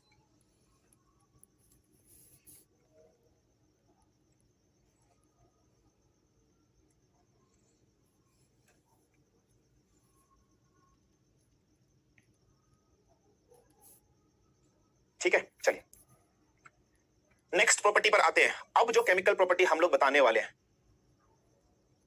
ठीक है, ठीक है, क्लियर, ठीक है, चलिए भाई मैं सब पढ़ाऊंगा यार, आप टेंशन क्यों लेते हो यार। इस चैप्टर में मेटल्स एंड नॉन मेटल्स में सब आएगा भाई। क्या एकदम से 12th क्लास पढ़ लोगे यार, नहीं पढ़ोगे, पहले first second third fourth fifth पे जाओगे ना भाई। मैं आप लोगों से प्लीज हाथ जोड़ के रिक्वेस्ट कर रहा हूं, मैं पढ़ाऊंगा, कुछ भी नहीं छूटेगा, मुझे पढ़ाने दीजिए। आप लोग के कमेंट भी लेने बहुत जरूरी है, अगर आप कमेंट ना लेना फिर आप लोग पेलते हो बाद में कि सर हमें कमेंट नहीं ले रहे, वो नहीं ले रहे हो, ये नहीं ले रहे हो, वो नहीं ले रहे हो। चलिए नेक्स्ट, सर लो इलेक्ट्रोनेगेटिविटी का मतलब क्या होता है भाई। Metals are in nature electropositive. भाई आप में बहुत अच्छी एक खासियत है कि आप मेहनती हो। तो भाई अगर आप मेहनती हो तो क्या मैं आपको ये नहीं बोल सकता कि आप में आलस कम है। आप अगर मेहनती हो तो मेहनती का अपोजिट क्या हो गया, आलस। आप में आलस कम है। अगर मेटल्स इलेक्ट्रोपॉजिटिव है तो भाई इनमें इलेक्ट्रोनेगेटिविटी है क्या, नहीं है ना। तो इलेक्ट्रोनेगेटिविटी जब नहीं है तो मैं लो बोलूंगा या नहीं बोलूंगा, नहीं बोलूंगा क्या। चलिए नेक्स्ट क्या है, reaction with oxygen. Next property क्या बच्चे, रिएक्शन विद ऑक्सीजन। अब देखते हैं, अब जो बहुत इंपॉर्टेंट है, ठीक है, बहुत इंपॉर्टेंट चीज, यहां से आपका मेन चैप्टर स्टार्ट होने वाला है, ये याद रख लीजिएगा, ठीक है। यहां से आपका मेन चैप्टर स्टार्ट होने वाला है, ये याद रख लीजिएगा। यहां से क्वेश्चंस बहुत अच्छे अच्छे बनने वाले हैं। आप प्रॉपर्टीज को बिल्कुल भी इग्नोर मत करिएगा बच्चे। सबसे पहली प्रॉपर्टी क्या है, बिल्कुल याद रख लीजिएगा, ठीक है, क्लियर, ठीक है। सबसे पहली प्रॉपर्टी क्या है बच्चे, रिएक्शन विद ऑक्सीजन, बहुत इंपॉर्टेंट। तो सबसे पहली प्रॉपर्टी हम पढ़ने वाले हैं कि भाई जो मेटल होगा, इस मेटल का ऑक्सीजन के साथ रिएक्शन जब करेंगे, इस मेटल का जब ऑक्सीजन के साथ रिएक्शन करेंगे तो क्या बनेगा। पेपर में आपसे क्वेश्चन पूछेगा कि भाई जब मेटल का ऑक्सीजन के साथ रिएक्शन करेंगे तो क्या बनेगा। सीधा सा आपको कुछ याद आ रहा है, एल्कालाइन मेटल्स, कुछ आपको एल्कालाइन मेटल से याद आ रहा है। एल्कालाइन मेटल्स क्या होते थे, मैंने बताया था ना, वो मेटल्स जब ऑक्सीजन के साथ रिएक्शन करते हैं तो ऑक्साइड्स बनाते हैं। तो कौन से ऑक्साइड्स बनेंगे बच्चे, मेटल ऑक्साइड्स बनेंगे या नहीं बनेंगे, हाँ कि ना। मेटल्स ऑक्साइड्स बनेंगे या नहीं बनेंगे, बिल्कुल याद रख लीजिएगा, ठीक है। सो मेटल ऑक्साइड्स बनेंगे या नहीं बनेंगे, बिल्कुल बनेंगे। सो मेटल प्लस ऑक्सीजन आपका क्या बन गया बच्चे, फटाफट मुझे बताइए, मेटल ऑक्साइड्स बनेगा या नहीं बनेगा। आप बस ये प्रॉपर्टी याद कर लो कि मेटल का रिएक्शन जब ऑक्सीजन के साथ होता है तो मेटल ऑक्साइड्स बनते हैं। सर एग्जांपल से समझा दीजिए, सोडियम एक मेटल है या नहीं है, हाँ सर। ऑक्सीजन है या नहीं है, तो क्या बनेगा दोस्त, सोडियम ऑक्साइड Na2O बन सकता है या नहीं बन सकता है। आपने देखा होगा लिथियम एक मेटल है, ऑक्सीजन के साथ आपने देखा होगा Li2O बनता था। पोटेशियम भी आपने देखा था या नहीं देखा था, बिल्कुल। जैसे हाइड्रोजन को देख लीजिए, हाइड्रोजन को हम लोग ग्रुप 1 में डालते हैं, लेकिन हाइड्रोजन को कोई बता नहीं पाए एक्चुअली हाइड्रोजन नॉन मेटल होता है, तो उसको हटा दीजिए। सो आपको ये दो एग्जांपल समझ में आए, सोडियम ऑक्साइड, लिथियम ऑक्साइड्स। तो वही चीज यहां पर लिखी है, याद रख लीजिएगा, जब कभी मेटल का रिएक्शन ऑक्सीजन के साथ होगा तो मेटालिक ऑक्साइड्स बनाएंगे, जैसे sodium plus oxygen, sodium oxides यहां पर बनाया। अब एक बहुत इंपॉर्टेंट चीज है जो मैं आपको नोट बनाकर यहां पर मेंशन कर रहा हूं, लिख रहा हूं, समझने की कोशिश करना। जब मैंने आपको फर्स्ट लेक्चर पढ़ाया था बच्चे, ध्यान से समझिएगा, ठीक है, ठीक है। तो जब मैंने बच्चे आपको फर्स्ट लेक्चर बताया था बच्चे, बहुत इंपॉर्टेंट चीज मैंने आपको बताई थी, क्या बताई थी कि मेटल्स का जो नेचर होता है वो बेसिक ऑक्साइड्स होता है। बताया था या नहीं बताया कि metal oxides are in nature basic, और नॉन मेटल्स के ऑक्साइड्स नेचर में कैसे होते हैं बच्चे, एसिडिक होता है या नहीं होता है, बताया था या नहीं बताया था। सो इसका मतलब यहां पर जितने भी मेटल्स के ऑक्साइड्स बने होंगे, यहां पर जितने भी मेटल्स के ऑक्साइड्स बने होंगे, इन मेटल्स के ऑक्साइड्स का यदि हम नेचर की बात कर लेते हैं, इन मेटल्स के ऑक्साइड्स की यदि मैं नेचर की बात करूंगा तो इनका नेचर बेसिक हो जाएगा या नहीं हो जाएगा। ये बहुत इंपॉर्टेंट बात है, ये समझना, बेसिक है इनका नेचर, ये याद रख लेना। ऐसे ही हम लोग बात करते हैं नॉन मेटल्स के ऑक्साइड्स की, यदि हम लोग बात करते हैं नॉन मेटल्स के ऑक्साइड्स की, इनका अगर हम नेचर देखते हैं, सो नॉन मेटल्स के ऑक्साइड्स नेचर में एसिडिक होते हैं, ये समझ लीजिएगा। सो यहां पर जितने भी मेटल ऑक्साइड्स बने इनका नेचर कैसा होगा दोस्त, बेसिक होगा नेचर, ये समझ लिया। बेस है, और बेस जो होते हैं वो कड़वे होते हैं स्वाद में, और जब उनको टच करते हैं साबुन जैसी फील आती है। सर बेस का एग्जांपल दे दीजिए, मैं आपको एग्जांपल देता हूं। आपने अपने घर में बेकिंग सोडा देखा है या नहीं देखा बच्चे, बेकिंग सोडा देखा होगा, NaH, ठीक है, बेकिंग सोडा बाइकार्बोनेट जिसको बोल देते हो, NaCO3 बोल देते हो। बेकिंग सोडा को टच करके देखिएगा, खाकर देखिएगा बच्चे, स्वाद में कड़वा होता है। उस बेकिंग सोडा में थोड़ा सा पानी डाल दीजिएगा और उसको ऐसे अपने आप में आपको साबुन जैसे फील आएगा। घर में वॉशिंग सोडा साबुन जैसी फील। सो बेस क्या होते हैं बच्चे, ये रख लिया, साबुन जो है वो बेस है। सो सोपी इनका नेचर होता है, स्वाद में कड़वे होते हैं। और एसिड क्या होते हैं बच्चे, एसिड स्वाद में खट्टे होते हैं, ये याद रख लीजिएगा, ठीक है, ये याद रख लीजिएगा। सो एसिड स्वाद में खट्टे होते हैं और बेस स्वाद में कड़वे होते हैं, ये याद रख लेना। क्लियर हुआ या नहीं हुआ, मुझे फटाफट बता दीजिए, हाँ कि ना। जैसे टूथपेस्ट है तो ये प्रॉपर्टी आपको समझ में आ गई है, बहुत अच्छी बात है। सो वही चीज यहाँ पर लिखी है मैंने। अब एक बहुत इंपॉर्टेंट चीज है जो यहाँ पर मैंने नोट बनाकर लिखी है। ये जो नोट बनाकर चीज लिखी है बच्चे, ये रिजल्ट बहुत इंपॉर्टेंट है, यहाँ से क्वेश्चन पेपर में आ जाता है।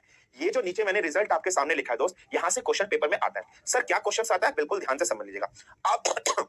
अब जो इंपॉर्टेंट चीज है जो हम पढ़ने वाले हैं वो है रिएक्टिविटी सीरीज, ठीक है, ध्यान से समझिएगा। अब जो इंपॉर्टेंट चीज हम पढ़ने वाले हैं वो है रिएक्टिविटी सीरीज। सो अब मैं आपको एक चीज दे रहा हूं और उस चीज को बोला जाता है केमिकल रिएक्टिविटी बोल दीजिए, या फिर आप उसको बोल दीजिए रिएक्टिविटी सीरीज। बच्चे ये आपको याद होनी चाहिए, इसको और क्या बोला जाता है, रिएक्टिविटी सीरीज बोला जाता है। ये आपको याद होनी चाहिए, मतलब कौन सा जो मेटल है वो हाईली रिएक्टिव होता है। आप में से एक बच्चे ने पूछा था ना कि सर कौन सा मेटल बहुत हाईली रिएक्टिव होता है। सर टूथपेस्ट बेस है ना, बिल्कुल बच्चे बेस है, टूथपेस्ट बेस है, बिल्कुल बच्चे, ठीक है, सोनी में बिल्कुल बेस है, ठीक है, टेंशन मत लेना। एसिड बेसिस चैप्टर पढ़ेंगे, वहां पर आपको सब चीज बता दूंगा। आपने एक बच्चे ने, किसी ने क्वेश्चन पूछा था ना कि सर कौन सा ऐसा मेटल्स है जो बहुत हाईली रिएक्टिव होता है, बच्चे उसका आंसर आपको अब मिल जाएगा। अब ये आपके सामने एक रिएक्टिविटी सीरीज है। सीरीज है मतलब जो एलिमेंट ऊपर लिखे बच्चे वो बहुत शक्तिशाली है, इतना शक्तिशाली है कि उस एलिमेंट का अगर किसी के साथ रिएक्शन कराएंगे तो वो रिएक्शन कर जाएगा, दूसरे की ऐसी तैसी कर देगा।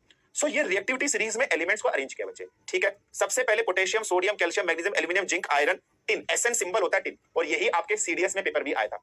अब की बार सीडीएस में क्वेश्चन आया था या नहीं आया था बच्चे, आपको मालूम होगा, ठीक है। सो सीडीएम आया था या नहीं आया था, बिल्कुल आया था। देखो ये सिंबल क्वेश्चन में आया था, tin, lead, hydrogen, copper, mercury, silver और गोल्ड। इसका मतलब सबसे लीस्ट रिएक्टिव कौन होता है, गोल्ड। हाईली रिएक्टिव कौन सा बच्चे, पोटेशियम। मतलब पोटेशियम किसी के साथ भी इजीली रिएक्शन कर सकता है, गोल्ड इतने अच्छे से रिएक्शन नहीं कर सकता है।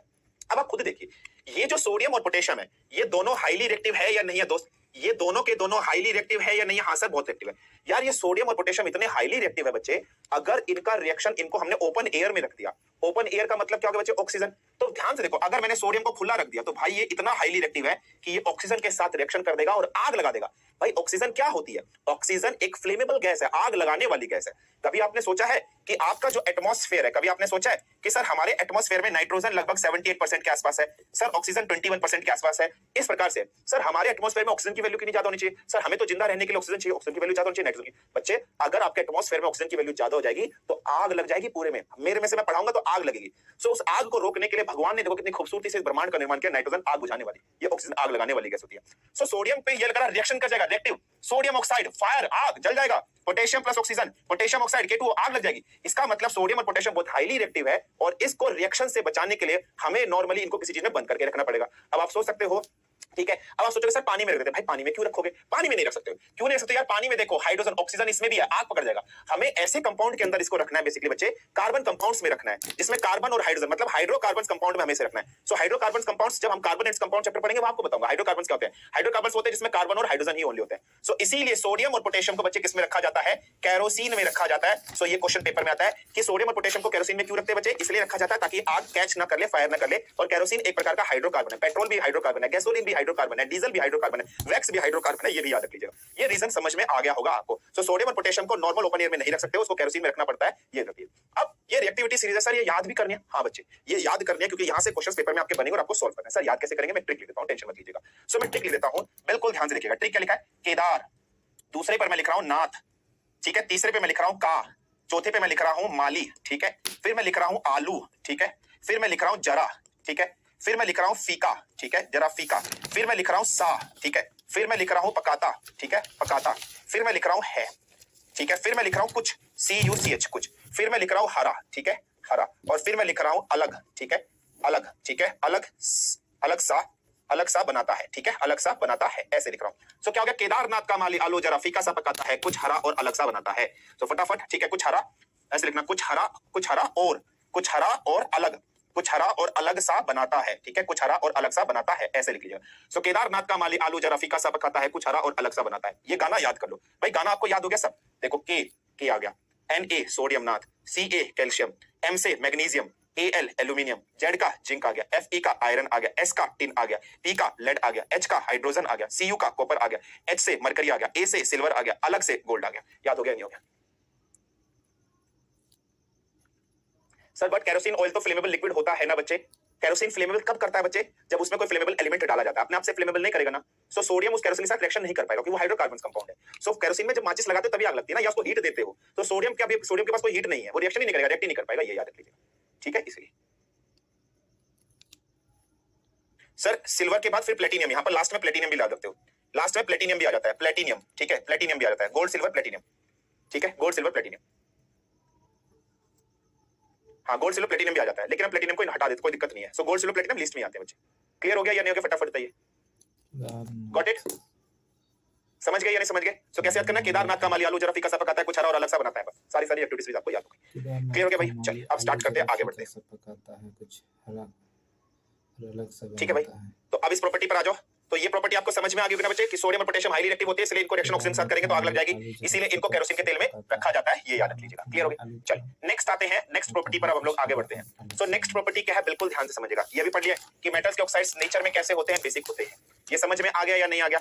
मेटल्स के ऑक्साइड्स नेचर में कैसे होते हैं बेटा? बेसिक होते हैं। सर हमें कैसे पता चला कि मेटल्स के ऑक्साइड नेचर में बेसिक होते हैं? बहुत आसान है, आपको किसी भी मेटल का, ध्यान से समझना बच्चे, आपको किसी भी मेटल का या फिर नॉन मेटल्स का, बिल्कुल ध्यान से समझना, आपको किसी भी मेटल्स का या नॉन मेटल्स का बेसिक नेचर निकालना हो या फिर किसी भी नॉन मेटल्स का एसिडिक नेचर निकालना हो, तो याद रखना इनके जो भी ऑक्साइड्स हैं, इनके जो भी ऑक्साइड्स है बच्चे, उस ऑक्साइड का आप रिएक्शन करवा दीजिए पानी के साथ, बस कुछ नहीं। ये देखना है, मैं फिर से बता रहा हूं आपको, यदि ये देखना कि मेटल्स के ऑक्साइड्स बेसिक है, नॉन मेटल्स के ऑक्साइड्स एसिडिक है, कैसे पता चला? कुछ नहीं करना, आप उस मेटल्स के ऑक्साइड्स को लीजिए और उस मेटल के ऑक्साइड की रिएक्शन पानी के साथ करिए। मैं ऑलरेडी बता भी चुका हूं आपको। फॉर एग्जांपल हम देख लेते हैं, sodium oxide Na2O plus H2O।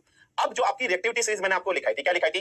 Kedarnath का माली आलू, ठीक है, जरा फीका सा पकाता है, कुछ, ठीक है, हरा, ठीक है, अलग, कुछ हरा और अलग, ठीक है, कुछ हरा और अलग सा पकाता है। ये रिएक्टिविटी सीरीज है या नहीं है? हाँ सर ये है। अब ढंग से देखिए, यहाँ पर कौन सा एलिमेंट है? सोडियम है। यहाँ क्या है? हाइड्रोजन। रिएक्टिविटी सीरीज में सोडियम कहां पर आपके पास? ये रहा। रिएक्टिविटी सीरीज में हाइड्रोजन कहां आपके पास बच्चे? ये रहा। सोडियम और हाइड्रोजन को कंपेयर करें, सोडियम हाईली रिएक्टिव है, हाइड्रोजन से हाँ कि ना? यस सर हाईली रिएक्टिव है। ये समझिएगा, सोडियम इतना हाईली रिएक्टिव है, ठीक है, तो सोडियम अब क्या करेगा? सोडियम इतना हाईली रिएक्टिव है कि इस वाटर को देखिए, वाटर में क्या है? हाइड्रोजन है और ऑक्सीजन है, दो चीज है, हाइड्रोजन भी है और ऑक्सीजन भी है। हाइड्रोजन की गर्लफ्रेंड इधर क्या है? हाइड्रोजन की गर्लफ्रेंड क्या बच्चे? बिल्कुल ध्यान से समझिएगा, हाइड्रोजन की गर्लफ्रेंड इधर ऑक्सीजन है, ठीक है, हाइड्रोजन की गर्लफ्रेंड इधर क्या है? ऑक्सीजन है। और यहां पर सोडियम अकेला है। सोडियम कहता है अपना जलवा है मार्केट में, सोडियम कहता है अपना जलवा मार्केट में। ये पूछता है तेरा जलवा क्यों है मार्केट में? ये कहता है मेरा जलवा मार्केट में इसलिए क्योंकि मैं रिएक्टिविटी सीरीज में ऊपर हूं तेरे से, और मेरा जलवा इतना है कि मेरी और तेरी लड़ाई हो जाए, तो जब मेरी और तेरी लड़ाई हो जाए तो तेरी गर्लफ्रेंड तुझे छोड़ के चली जाएगी और मेरे साथ आ जाएगी।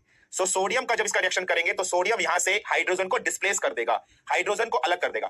तो यहां पर देखिए H2O को देखिए, इसमें एक हाइड्रोजन प्लस OH, यही चीज है ना। मैंने अभी क्या बोला कि सोडियम हाइड्रोजन को अलग कर देगा, इसको हटा दिया, और ये सोडियम जाकर किसके साथ चिपक जाएगा? जो बची हुई चीज है उसके साथ चिपक जाएगा। तो क्या बना देगा? सोडियम हाइड्रोक्साइड बना देगा, प्लस गैस निकलेगी। कौन सी गैस निकलेगी? हाइड्रोजन गैस निकल जाएगी। तो आप देख रहे हो यहां क्या बन गया? सोडियम हाइड्रोक्साइड बन गया। आप कैसे पहचानते हो कि कोई भी चीज बेसिक है या नहीं है? आप कैसे पहचानते हो कि कोई भी चीज बेस है या नहीं है? आप पहचानते हो कोई भी चीज बेस है अगर उसके पीछे OH नेगेटिव है। तो यहां पर सोडियम हाइड्रोक्साइड के साथ OH नेगेटिव, इसका मतलब यहां पर जो ये सोडियम हाइड्रोक्साइड बना है, ये सोडियम हाइड्रोक्साइड क्या हो गया? बेस हो गया या नहीं हो गया? तो ये बेस बना किससे है? सोडियम ऑक्साइड से। तो बताओ हमने जो अजम्पशन ली थी वो अजम्पशन सही है गलत है?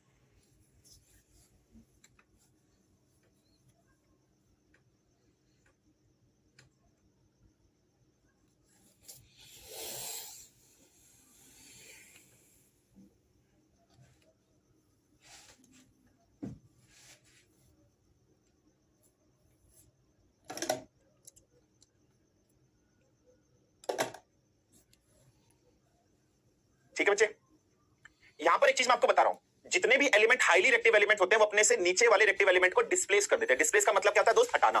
मैं फिर से बता रहा हूं, डिस्प्लेस का मतलब क्या होता है दोस्त, हटाना। सो highly reactive element just displace the least reactive element, ये याद रख लीजिएगा।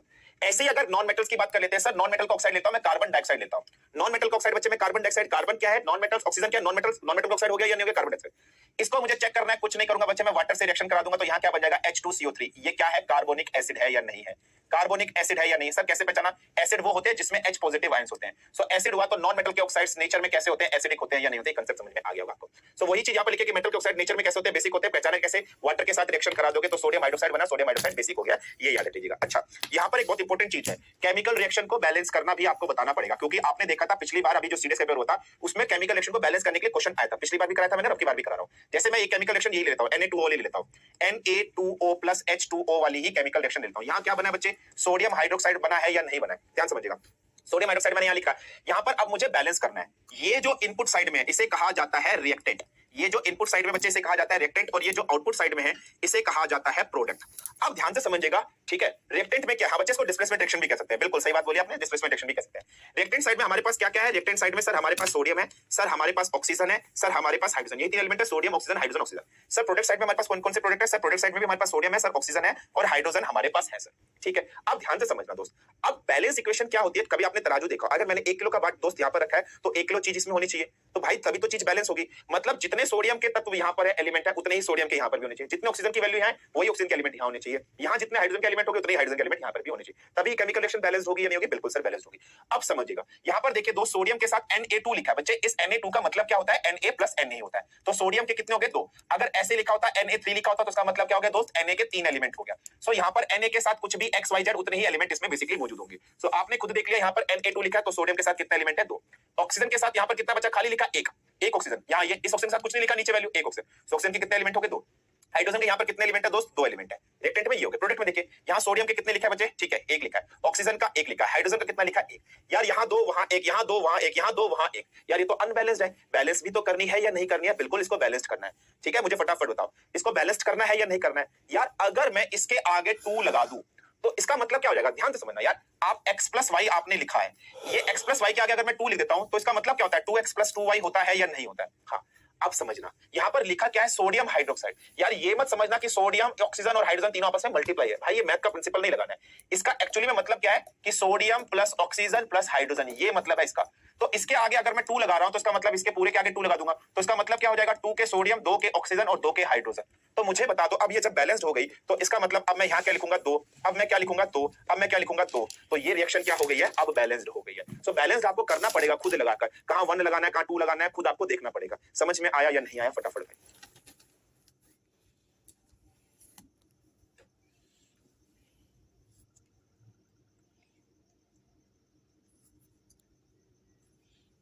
नहीं बच्चे, Na2H2O2 नहीं लिखोगे, जनरल फॉर्मूला ऐसे नहीं लिखते हो, ठीक है।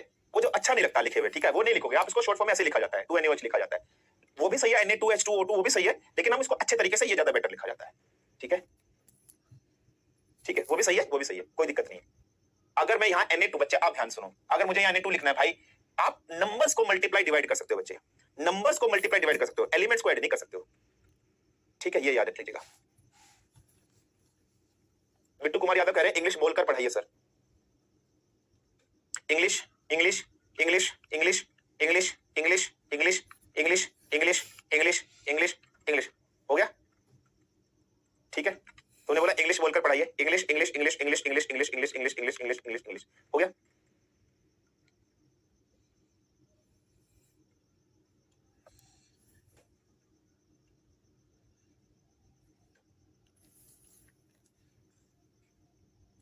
ये वाला लेते हैं, यही पेपर में आया था आपके, आपके पेपर में यही क्वेश्चन थी, देखो यही क्वेश्चन थी आपके पास सीडीएस के पेपर में, ऐसे ही कुछ थी, ठीक है। यही पेपर में क्वेश्चन था, देखो, और ये सब कराया हुआ है मैंने क्लास में।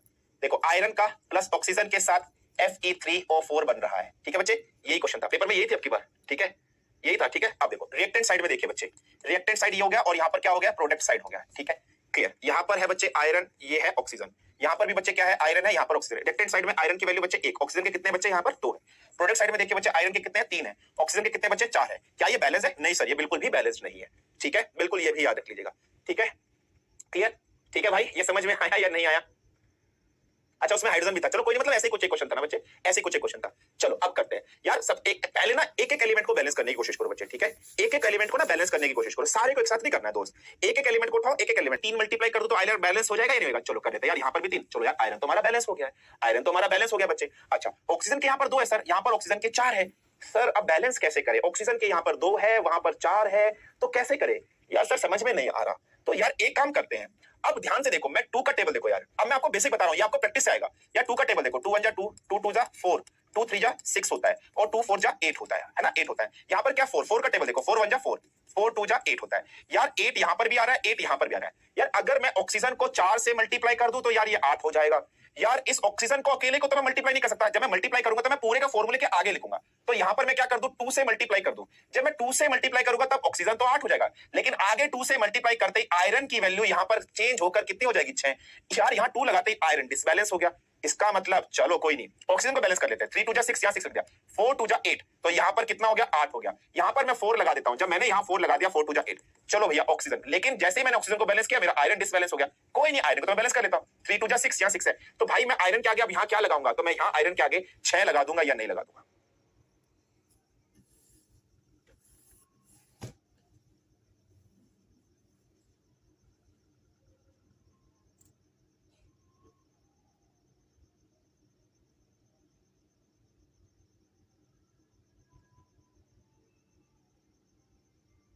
कर सकता हूं नहीं कर सकता हूं? इस इक्वेशन को मुझे और सिंपलीफाई करना हो, मैं 2 समय से कॉमन निकाल लूं। अगर मैं 2 समय से कॉमन निकालूं तो यहां क्या बन जाएगा, 3Fe2O2 give rise to Fe3O4। ये चीज यही है या नहीं है? तो ये भी सही है, ये भी सही है, ये भी सही है, ये भी सही है। अगर मैं पूरे में यहां से 2 कॉमन निकालूं, भाई वो 2 से 2 कैंसिल हो जाएगा, यहां पर 3Fe plus 2O2 plus 3Fe4। तो ऐसे भी कर सकता हूं, ऐसे भी कर सकता हूं, लेकिन ज्यादा हम लोग सिंपल फॉर्म में करना चाहते हैं, तो मैं ज्यादा एप्रोप्रिएट इसको मानूंगा। समझ में आया या नहीं आया?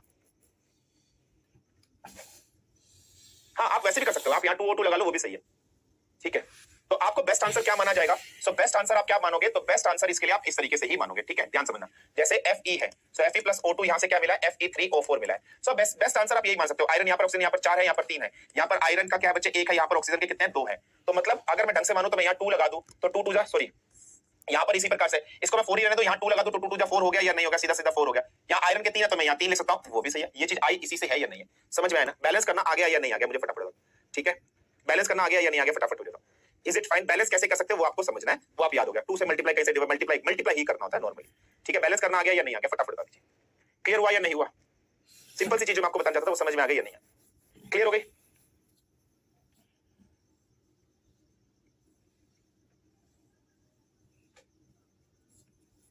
ठीक है, क्लियर हो गई?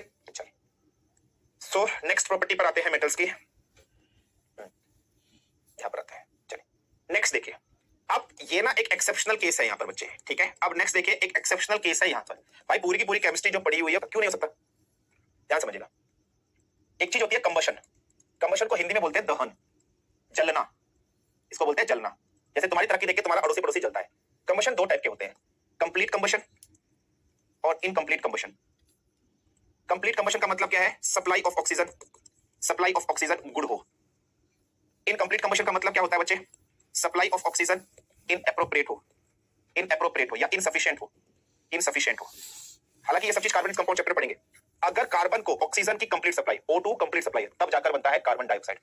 अगर कार्बन को incomplete supply of air, incomplete supply में आधा, ये पूरा एटम था, आधा एटम ही जाएगा ना, तब carbon. So carbon monoxide incomplete combustion बनता है, कार्बन डाइऑक्साइड कंप्लीट कंबशन। इसीलिए कार्बन मोनोऑक्साइड पॉइजनस गैस में आता है। समझे या समझे? जब रात को सर्दी होती है, अंगीठी जलाते हो, कोयला जलाते हो, खिड़की दरवाजे सब आपने बंद कर दिए, ये कार्बन मोनोऑक्साइड पैदा होती है, कार्बन चारकोल की वजह से। वो सूंघते हो, सुबह का सूरज नहीं देख पाओगे, इसीलिए इनकम्प्लीट सप्लाई दिख रही है यहाँ पर, इसीलिए इनकम्प्लीट सप्लाई दिख रही है, इसलिए यहाँ पर सी लिखो, ठीक है भाई?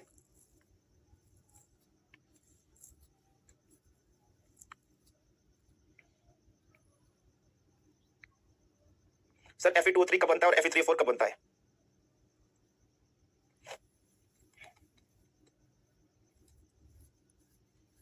आओ ध्यान से लिखो यार। ये तीनों की तीनों चीज, बहुत अच्छा क्वेश्चन पूछा बच्चे ने, ठीक है? ये तीनों की तीनों चीज आयरन ऑक्साइड है ना, ये तीनों की तीनों चीज आयरन ऑक्साइड है या नहीं है? ठीक है sir, C+O2 give rise to 2CO। Possible है बच्चे, ऐसी बात नहीं है, पॉसिबल है, ऐसी बात नहीं, पॉसिबल नहीं है, पॉसिबल है, लेकिन हम नॉर्मली इस पैटर्न को लिखते नहीं है क्योंकि कार्बन मोनोऑक्साइड बच्चे इनसफिशिएंट इनएडिक्वेट एयर सप्लाई में आता है, इसलिए वहां पर इनएडिक्वेट एयर सप्लाई को शो करने के लिए 1/2 लिखा था। यहाँ पर तो कंप्लीट कंबशन हो जाएगा ना, ये कार्बन मोनोऑक्साइड में कंप्लीट कंबशन होता है, कार्बन मोनोऑक्साइड इनकंप्लीट कंबशन में आता है, ठीक है, इसलिए नहीं लिखते बच्चे, ये याद रखिए, ठीक है, नहीं लिखते यार। ये सारे के सारे आयरन ऑक्साइड है यार, ये भी आयरन ऑक्साइड है, ये भी आयरन ऑक्साइड है, ये भी आयरन ऑक्साइड है यार। मैंने आपसे बोल दिया कि यार आयरन ऑक्साइड लिख लीजिए, तो आपको समझ में नहीं आएगा सर मैं ये वाला आयरन ऑक्साइड लिखूं या ये वाला आयरन ऑक्साइड लिखूं या ये वाला आयरन ऑक्साइड लिखूं, नहीं समझ में आएगा। और अगर आप लोगों ने आज सुबह 11 से बज के 2 बजे तक जो आपकी क्लास हुई थी बच्चे, सुबह 11 से 2, अगर आप मेरे साथ कोऑर्डिनेट करते तो मैं बहुत अच्छी चीज आपको पढ़ाता, और वो इंपॉर्टेंट थी, वो पढ़ाता मैं आपको, और वो चीज थी ऑक्सीडेशन नंबर, वो चीज थी ऑक्सीडेशन नंबर। आप लोगों ने पढ़ाने दिया नहीं, अब मैं वो टॉपिक स्किप कर दूंगा, ठीक है, आप लोगों ने पढ़ाने दिया नहीं, अब वो टॉपिक मैं स्किप कर दूंगा, ये याद रख लीजिएगा, ठीक है। तो मुझे कोई दिक्कत नहीं है, लेकिन उसका मैं थोड़ा सा बेसिक देता हूं ऑक्सीडेशन नंबर का। यार ऑक्सीडेशन नंबर कुछ नहीं होता, बेसिकली वैलेंस इलेक्ट्रॉन को देखकर, भाई जैसे ऑक्सीजन की बात कर लेते हैं, ठीक है, ठीक है, जैसे ऑक्सीजन को देख लेते हैं, ऑक्सीजन का एटॉमिक नंबर कितना होता है बच्चे, ऑक्सीजन का एटॉमिक नंबर होता है 8, इलेक्ट्रॉनिक कॉन्फिगरेशन कितने हो गए बच्चे, 2,6 हो गए, है ना बच्चे, 2,6 हो गई। ऑक्सीजन को कितने इलेक्ट्रॉन चाहिए ताकि ये स्टेबल हो जाए, 2 इलेक्ट्रॉन चाहिए। तो 2 इलेक्ट्रॉन का मतलब क्या भैया, माइनस के 2 बोलोगे या नहीं बोलोगे। सो मतलब कंप्लीट स्टेबिलिटी होने के लिए किसी एलिमेंट को कितने इलेक्ट्रॉन की आवश्यकता होती है, उस चीज को बोला जाता है ऑक्सीडेशन नंबर। तो ऑक्सीजन का ऑक्सीडेशन नंबर कितना हो गया दोस्त, -2 हो गया। ऑक्सीजन का ऑक्सीडेशन नंबर कितना हो गया, -2 हो गया। अच्छा अब ध्यान से समझिएगा यार, मैं क्या ऐसे लिख सकता हूं या नहीं लिख सकता हूं, मुझे ढंग से बताना। क्या मैं इसको Fe3O4 लिख सकता हूं या नहीं। भाई 2 आयरन 1 आयरन 3 आयरन बन गए, 1 ऑक्सीजन 3 ऑक्सीजन 4 ऑक्सीजन, तो Fe3O4 एक्चुअली में किससे, Fe प्लस Fe2O3 से। मैं काम करता हूं, मुझे ऑक्सीजन की दोस्त, मुझे ऑक्सीजन की ऑक्सीडेशन नंबर पता है कितना है, -2 है ऑक्सीडेशन नंबर, लेकिन मुझे आयरन का ऑक्सीडेशन नंबर नहीं पता है, मुझे आयरन का ऑक्सीडेशन नंबर निकालना है। अब मैं सबसे पहले इस फॉर्मूले में आयरन का ऑक्सीडेशन नंबर निकाल लेता हूं। जिस भी नंबर का आपको ऑक्सीडेशन नंबर निकालना है दोस्त, उसको आप x मान लीजिए। ये x वो नहीं है जिसको आप छोड़कर आ गए हो, जिसकी आपको दिन रात याद आती है, ठीक है। ये x वो नहीं है जिसको आप छोड़ के आ चुके हो, जिसको आपके दिन रात याद आती है, रात को नींद नहीं आती है, बोलिए x नहीं है। आयरन का निकालना है, आयरन को x मान लीजिए। ऑक्सीजन का ऑक्सीडेशन नंबर कितना होता है, -2। क्या इस ऑक्सीजन के ऊपर कोई चार्ज है, कोई चार्ज नहीं है, तो कोई चार्ज इसके ऊपर क्या ऐसा लिखा है क्या, FeO2- ऐसा कुछ नहीं लिखा, ऊपर चार्ज क्या है, 0 है ना। आयरन के ऊपर चार्ज कितना लिखा है, 0 लिखा है ना, तो बस आप इक्वल टू 0 कर दो। यहां से x की वैल्यू क्या आ गई, 2। इसका मतलब इस फॉर्मूले में आयरन की ऑक्सीडेशन नंबर कितने बच्चे, 2 है। इस फॉर्मूले में ऑक्सीडेशन नंबर निकालो आयरन का, 2x 3 2 6 -6 इक्वल टू 0। ऊपर चार्ज नहीं है, ऊपर चार्ज होता -2 होता तो यहाँ -2 लिख देते, +2 होता तो यहाँ +2 लिख देते, समझ में। तो यहाँ से क्या गया, 2x बराबर 6, x की वैल्यू कितना है, 3। मतलब यहाँ पर आयरन की ऑक्सीडेशन नंबर कितने हैं, 3 है। यहाँ पर देखिए Fe3O4 में 3x + 3x - 8 is equal to 0। यहाँ से x की वैल्यू कितनी आ गई, 8/3। मतलब आयरन की ऑक्सीडेशन स्टेट यहाँ से 8/3 बोल सकते हो आप, समझना। ये जो Fe2O3 है, इसका नाम आयरन ऑक्साइड नहीं है, इसका नाम आयरन ऑक्साइड नहीं है। Fe2O3 का एक्चुअल नेम क्या है, इसका एक्चुअल नेम है आयरन 123 थर्ड ऑक्साइड।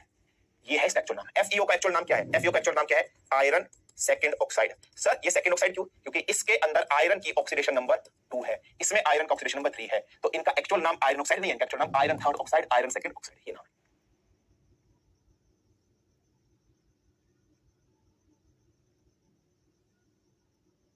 समझे नहीं समझे, तो आपने ब्रैकेट में देखा होगा ना, वो ये 1 2 3 लिखा होता है, तो समझ लेना इस एलिमेंट की ऑक्सीडेशन नंबर लिखा है यहाँ पर। जैसे कॉपर ऑक्साइड CuO C2O में, ये समझ गए, तो ब्रैकेट में 1 2 3 लिखा तो समझ लेना उस एलिमेंट का ऑक्सीडेशन नंबर है। समझे या नहीं समझे, फटाफट बताइए, क्लियर हुआ या नहीं हुआ, फटाफट बताइए। हाँ फेरस फेरिक भी बोल सकते हैं, वो अलग नाम है, लेकिन असली नाम ये है इसका बच्चे। सर ऑक्सीडेशन नंबर फाइंड करने के लिए कोई स्टैंडर्ड फार्मूला भी होता है क्या, नहीं बच्चे, कोई टर्न नहीं होता, करा दूंगा, ऑक्सीडेशन नंबर कराएंगे। Sir I did remain class of periodic table, वो कंप्लीट है, नहीं बच्चों कंप्लीट नहीं हुआ दिवेश में, वो कंप्लीट नहीं हुआ बच्चे, कराने नहीं दिया आप लोगों ने, तो उसकी मैं रिकॉर्ड करके दूंगा, क्योंकि मैं लाइव पढ़ाने के लिए जाता हूं, लाइव पढ़ना नहीं होता, लाइव पढ़ने में कुछ बच्चों के फेफड़े बाहर आ जाते हैं, किसी के गुर्दे बाहर आ जाते हैं, किसी की किडनी बाहर आ जाती है, किसी की आंतड़ी बाहर आ जाती है। ओ सर कैसे पढ़ाओगे सर, हम नहीं पढ़ेंगे सर, सर ये हो जाता है, वो हो जाता है भाई, सर दिमाग में काम करना बंद कर दिया सर, ये हो गया सर, वो हो गया सर, तो अब वो रिकॉर्डेड ही जाएगी, और रिकॉर्डेड में कुछ नहीं होगा, मैं लेक्चर जो कंटेंट है वो आराम से ज्यादा कंटेंट कम समय में दे सकता हूं, आप पढ़ लेना बस।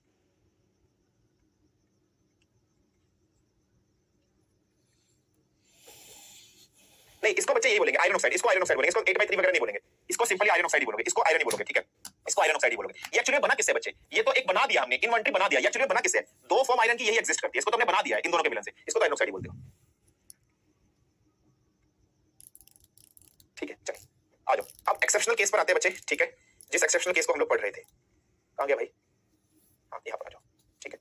चलिए अब इस एक्सेप्शनल केस को पढ़िए, जो एक्सेप्शनल केस यहाँ पर लिखा है, ठीक है।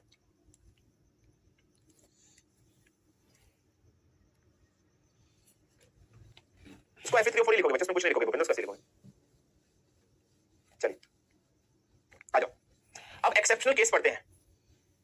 अच्छे टीचर कभी स्टूडेंट से बदला नहीं लेते, हाँ पढ़ाओ दोगे, लू या नहीं लू बदला, घड़ी से पूछता हूँ, घड़ी बदला लू या नहीं लू, अगर घड़ी की सुई 6 पर आ गई तो ले लेना, 6 पे ही आ गई भाई, घड़ी कह रही है बदला ले लो सर, और मैं बदला लूंगा, ठीक है। चलिए चलिए, सो मैंगनीज, ध्यान से देखिए एक्सेप्शनल केस यहाँ पर क्या लिखा है, मैंगनीज का एक्सेप्शनल केस लिखा है। मैंगनीज का सिंबल क्या होता है बच्चे, Mn, कुछ याद है, स्कैंडियम, टाइटेनियम, वैनेडियम, मैंगनीज, ठीक है, सॉरी क्रोमियम, क्रोमियम मैंगनीज, याद है 21 22 23 24, ठीक है 25, कुछ याद आ रहा है? ये मैंगनीज, वो कौन सा पीरियड, कौन सा पीरियड, पीरियड 4, याद आ रहा है? 4th पीरियड में,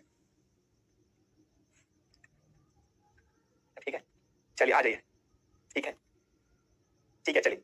सो मैंगनीज का एक्सेप्शनल केस क्या कहता है बच्चे? मैंगनीज ऐसा एलिमेंट है, याद रख लीजिएगा, ठीक है, मैंगनीज ऐसा एलिमेंट है बच्चे, बिल्कुल याद रख लीजिएगा, ठीक है, ठीक है, ये याद रखिएगा। अरे सर मैंगनीज हो गया, भाई सही कर लेना यार, सही कर लेना भाई, भाई सही कर लेना। मैं अगर इतना पढ़ा लिखा होता, इफ आई एम इतना पढ़ा लिखेंगे, ठीक है, तो आई am not here board kissing, ठीक है, सो भाई मैं अनपढ़ गवार ठेठ गवार हूं, तो मेरी स्पेलिंग मिस्टेक हो जाए तो उसको दिल पे मत लिया करो। इफ आई एम इतना पढ़ा लिखा here, then I am not kissing the board here, ठीक है, ठीक है, चलिए मैंगनीज की हम लोग बात कर लेते हैं, बिल्कुल ध्यान से समझिएगा। Manganese do not react with oxygen on a normal temperature, but at high temperature high light it forms manganese oxide, MnO, ये याद रख लीजिएगा, ठीक है, ठीक है, तब ये रिएक्शन करेगा। तो मैंगनीज में कंडीशन याद रख लीजिएगा, मैंगनीज ऑक्सीजन के साथ नॉर्मल टेंपरेचर पर रिएक्ट नहीं करेगा, ठीक है, क्लियर, ये आप याद रखिएगा। सो मैंगनीज की यदि हम लोग बात करते हैं, सो मैंगनीज नॉर्मल टेंपरेचर पर ऑक्सीजन, नॉर्मल टेंपरेचर पर ऑक्सीजन के साथ रिएक्शन नहीं करेगा। मैंगनीज को ऑक्सीजन के साथ रिएक्शन करने पे एक्स्ट्रा कुछ एफर्ट डालना पड़ता है, उसको थोड़ा सा टेंपरेचर देना पड़ता है, थोड़ा सा लाइट देना पड़ता है, ठीक है, बिल्कुल ध्यान से समझिएगा, ठीक है, बिल्कुल याद रख लीजिएगा। सर Mg मैग्नीशियम होता है बच्चे, Mg होता है मैग्नीशियम, ठीक है, और Mg होता है मैंगनीज, ये याद रख लीजिएगा। हाँ मैग्नीशियम भी आएगा बच्चे, बिल्कुल 10 आएगा, ठीक है। अब ध्यान से समझिएगा, बहुत इंपॉर्टेंट चीज जो हमें समझनी है, मैंगनीज क्यों रिएक्शन कर रहा है डायरेक्टली यार? इसका मतलब जो मैंगनीज है ना, इसकी जो रिएक्टिविटी है वो इतनी नहीं है, मतलब थोड़ा सा लेस रिएक्टिव है। तो भाई आप क्या करते हो, सपोज करो दो आदमी है, जैसे सपोज करो दो आदमी की लड़ाई हो रही है, एक शक्तिशाली एक कमजोर है, और आपका जो दोस्त है वो कमजोर वाला आपका दोस्त है, और शक्तिशाली वाले ने आपके जो दोस्त है उसके थूतड़े की ऐसी तैसी कर दी, उसका थूतड़ा सारा बिगड़ा दिया। शक्तिशाली वाले ने कमजोर वाले का थूतड़ा बिगड़ा दिया, उसकी आंख इधर कर दी, नाक इधर कर दी, मुंह इधर कर दिया, तो आपको गुस्सा आएगा, तो आप क्या करोगे? जो आपका दोस्त कमजोर है जिसका थूतड़ा बिगड़ गया उसकी मदद करोगे, और जो शक्तिशाली आप उसका थूतड़ा बिगड़ा दोगे या नहीं बिगड़ा दोगे, उसकी आंख नाक बिगड़ा दोगे नहीं बिगड़ा दोगे, वही चीज है। मैंगनीज रिएक्शन नहीं कर रहा है, मैंगनीज को रिएक्शन करवाना है, तो रिएक्शन करवाने के बाहर से एक्स्ट्रा टेंपरेचर और हीट हम दे देंगे। मैंगनीज की रिएक्शन नहीं करता क्योंकि इतना रिएक्टिव नहीं है वो, तो ये याद रख लीजिएगा, ये एक्सेप्शनल केस इंपॉर्टेंट है, पूछा जा सकता है, ये याद रख लीजिएगा। समझ में आ गया या नहीं आ गया, फटाफट मुझे बता दीजिए। नेक्स्ट 7वां केस बिल्कुल ध्यान से समझिएगा, 7वां केस भी क्या है, ठीक है, 7वां केस भी एक्सेप्शनल केस के अंदर आता है।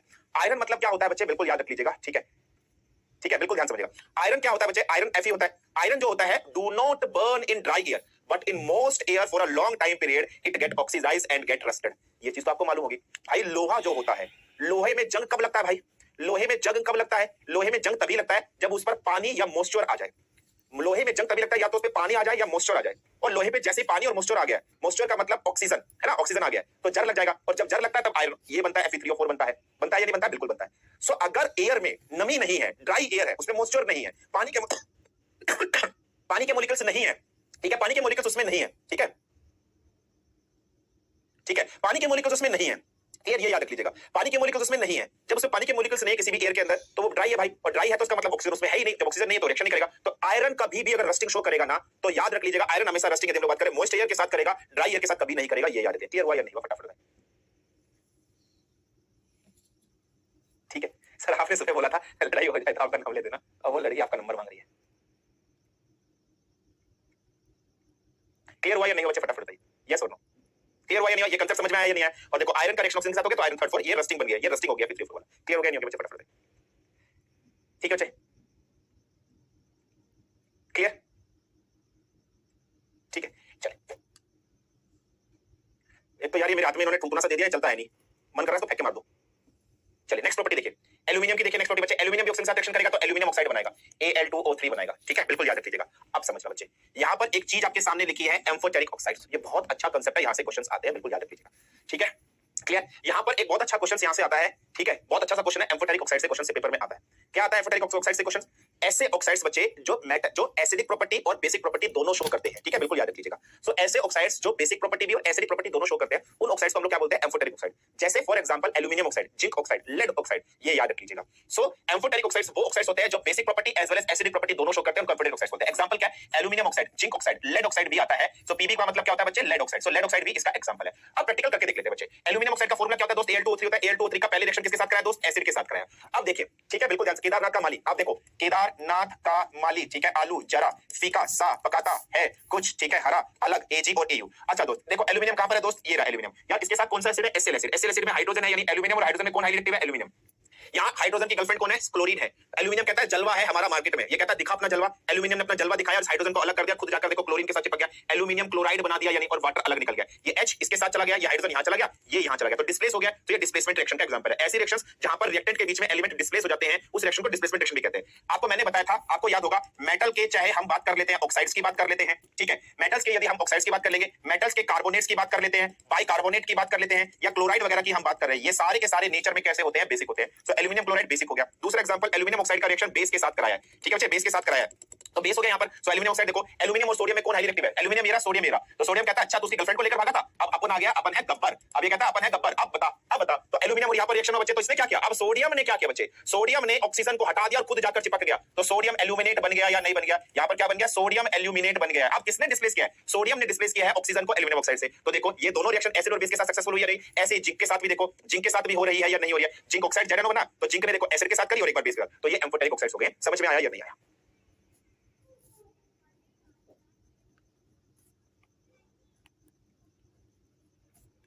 क्लियर भाई?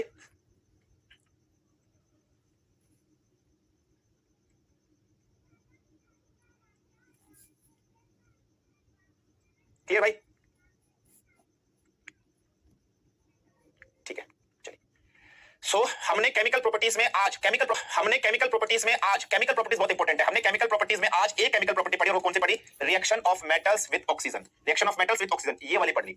अब दूसरी प्रॉपर्टी हम पढ़ेंगे कि reaction of metals with water, पानी के साथ अगर रिएक्शन करेगा तो क्या होगा? दूसरी प्रॉपर्टी, इसमें बहुत सारे केस पढ़ेंगे, ये हम पढ़ेंगे नेक्स्ट वीक पढ़ेंगे, ठीक है, ये हम पढ़ेंगे नेक्स्ट वीक, ये हम पढ़ेंगे नेक्स्ट वीक बच्चे, ठीक है, ये पढ़ेंगे नेक्स्ट वीक, ठीक है। और आपकी एसएसबी की जीटीओ क्लासेस मैं लूंगा, ठीक है। सो आई वाज, अगर मैं अपने बारे में बता दूं बच्चे, आई वाज रिकमेंडेड कैंडिडेट, ठीक है, I was recommended candidate, I have given NDA, ठीक है, 3 टाइम्स, साथ साथ एफकेट 2 टाइम्स दिया है, और सीडीएस है मेरा, ठीक है, 4 टाइम्स के आसपास सीडीएस है मेरा।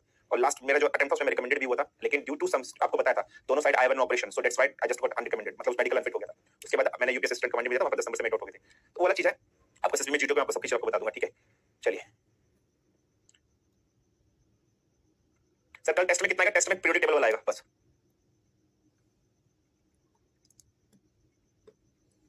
सर आप तो वही टीचर जो गेम वाली पेड़ में पढ़ाते हैं। नहीं पढ़ाऊंगा, टेंशन मत लो, नहीं पढ़ाऊंगा। कल टेस्ट होगी बच्चे, नहीं पढ़ाऊंगा, टेंशन मत लो, अमन, नहीं पढ़ाऊंगा। कोई एक्स्ट्रा क्लास नहीं होगी, कोई कुछ नहीं होगा।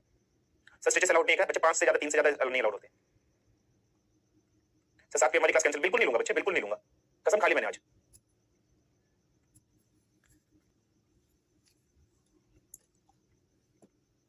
चलिए आज की क्लास के लिए सिर्फ इतना ही, ठीक है। मैं क्लास ले लूंगा, आप लोग की टेंशन मत लेना बिल्कुल भी, डोंट वरी, सब डाउट क्लियर कर देंगे। थोड़ा नखराबाजी करनी पड़ती है।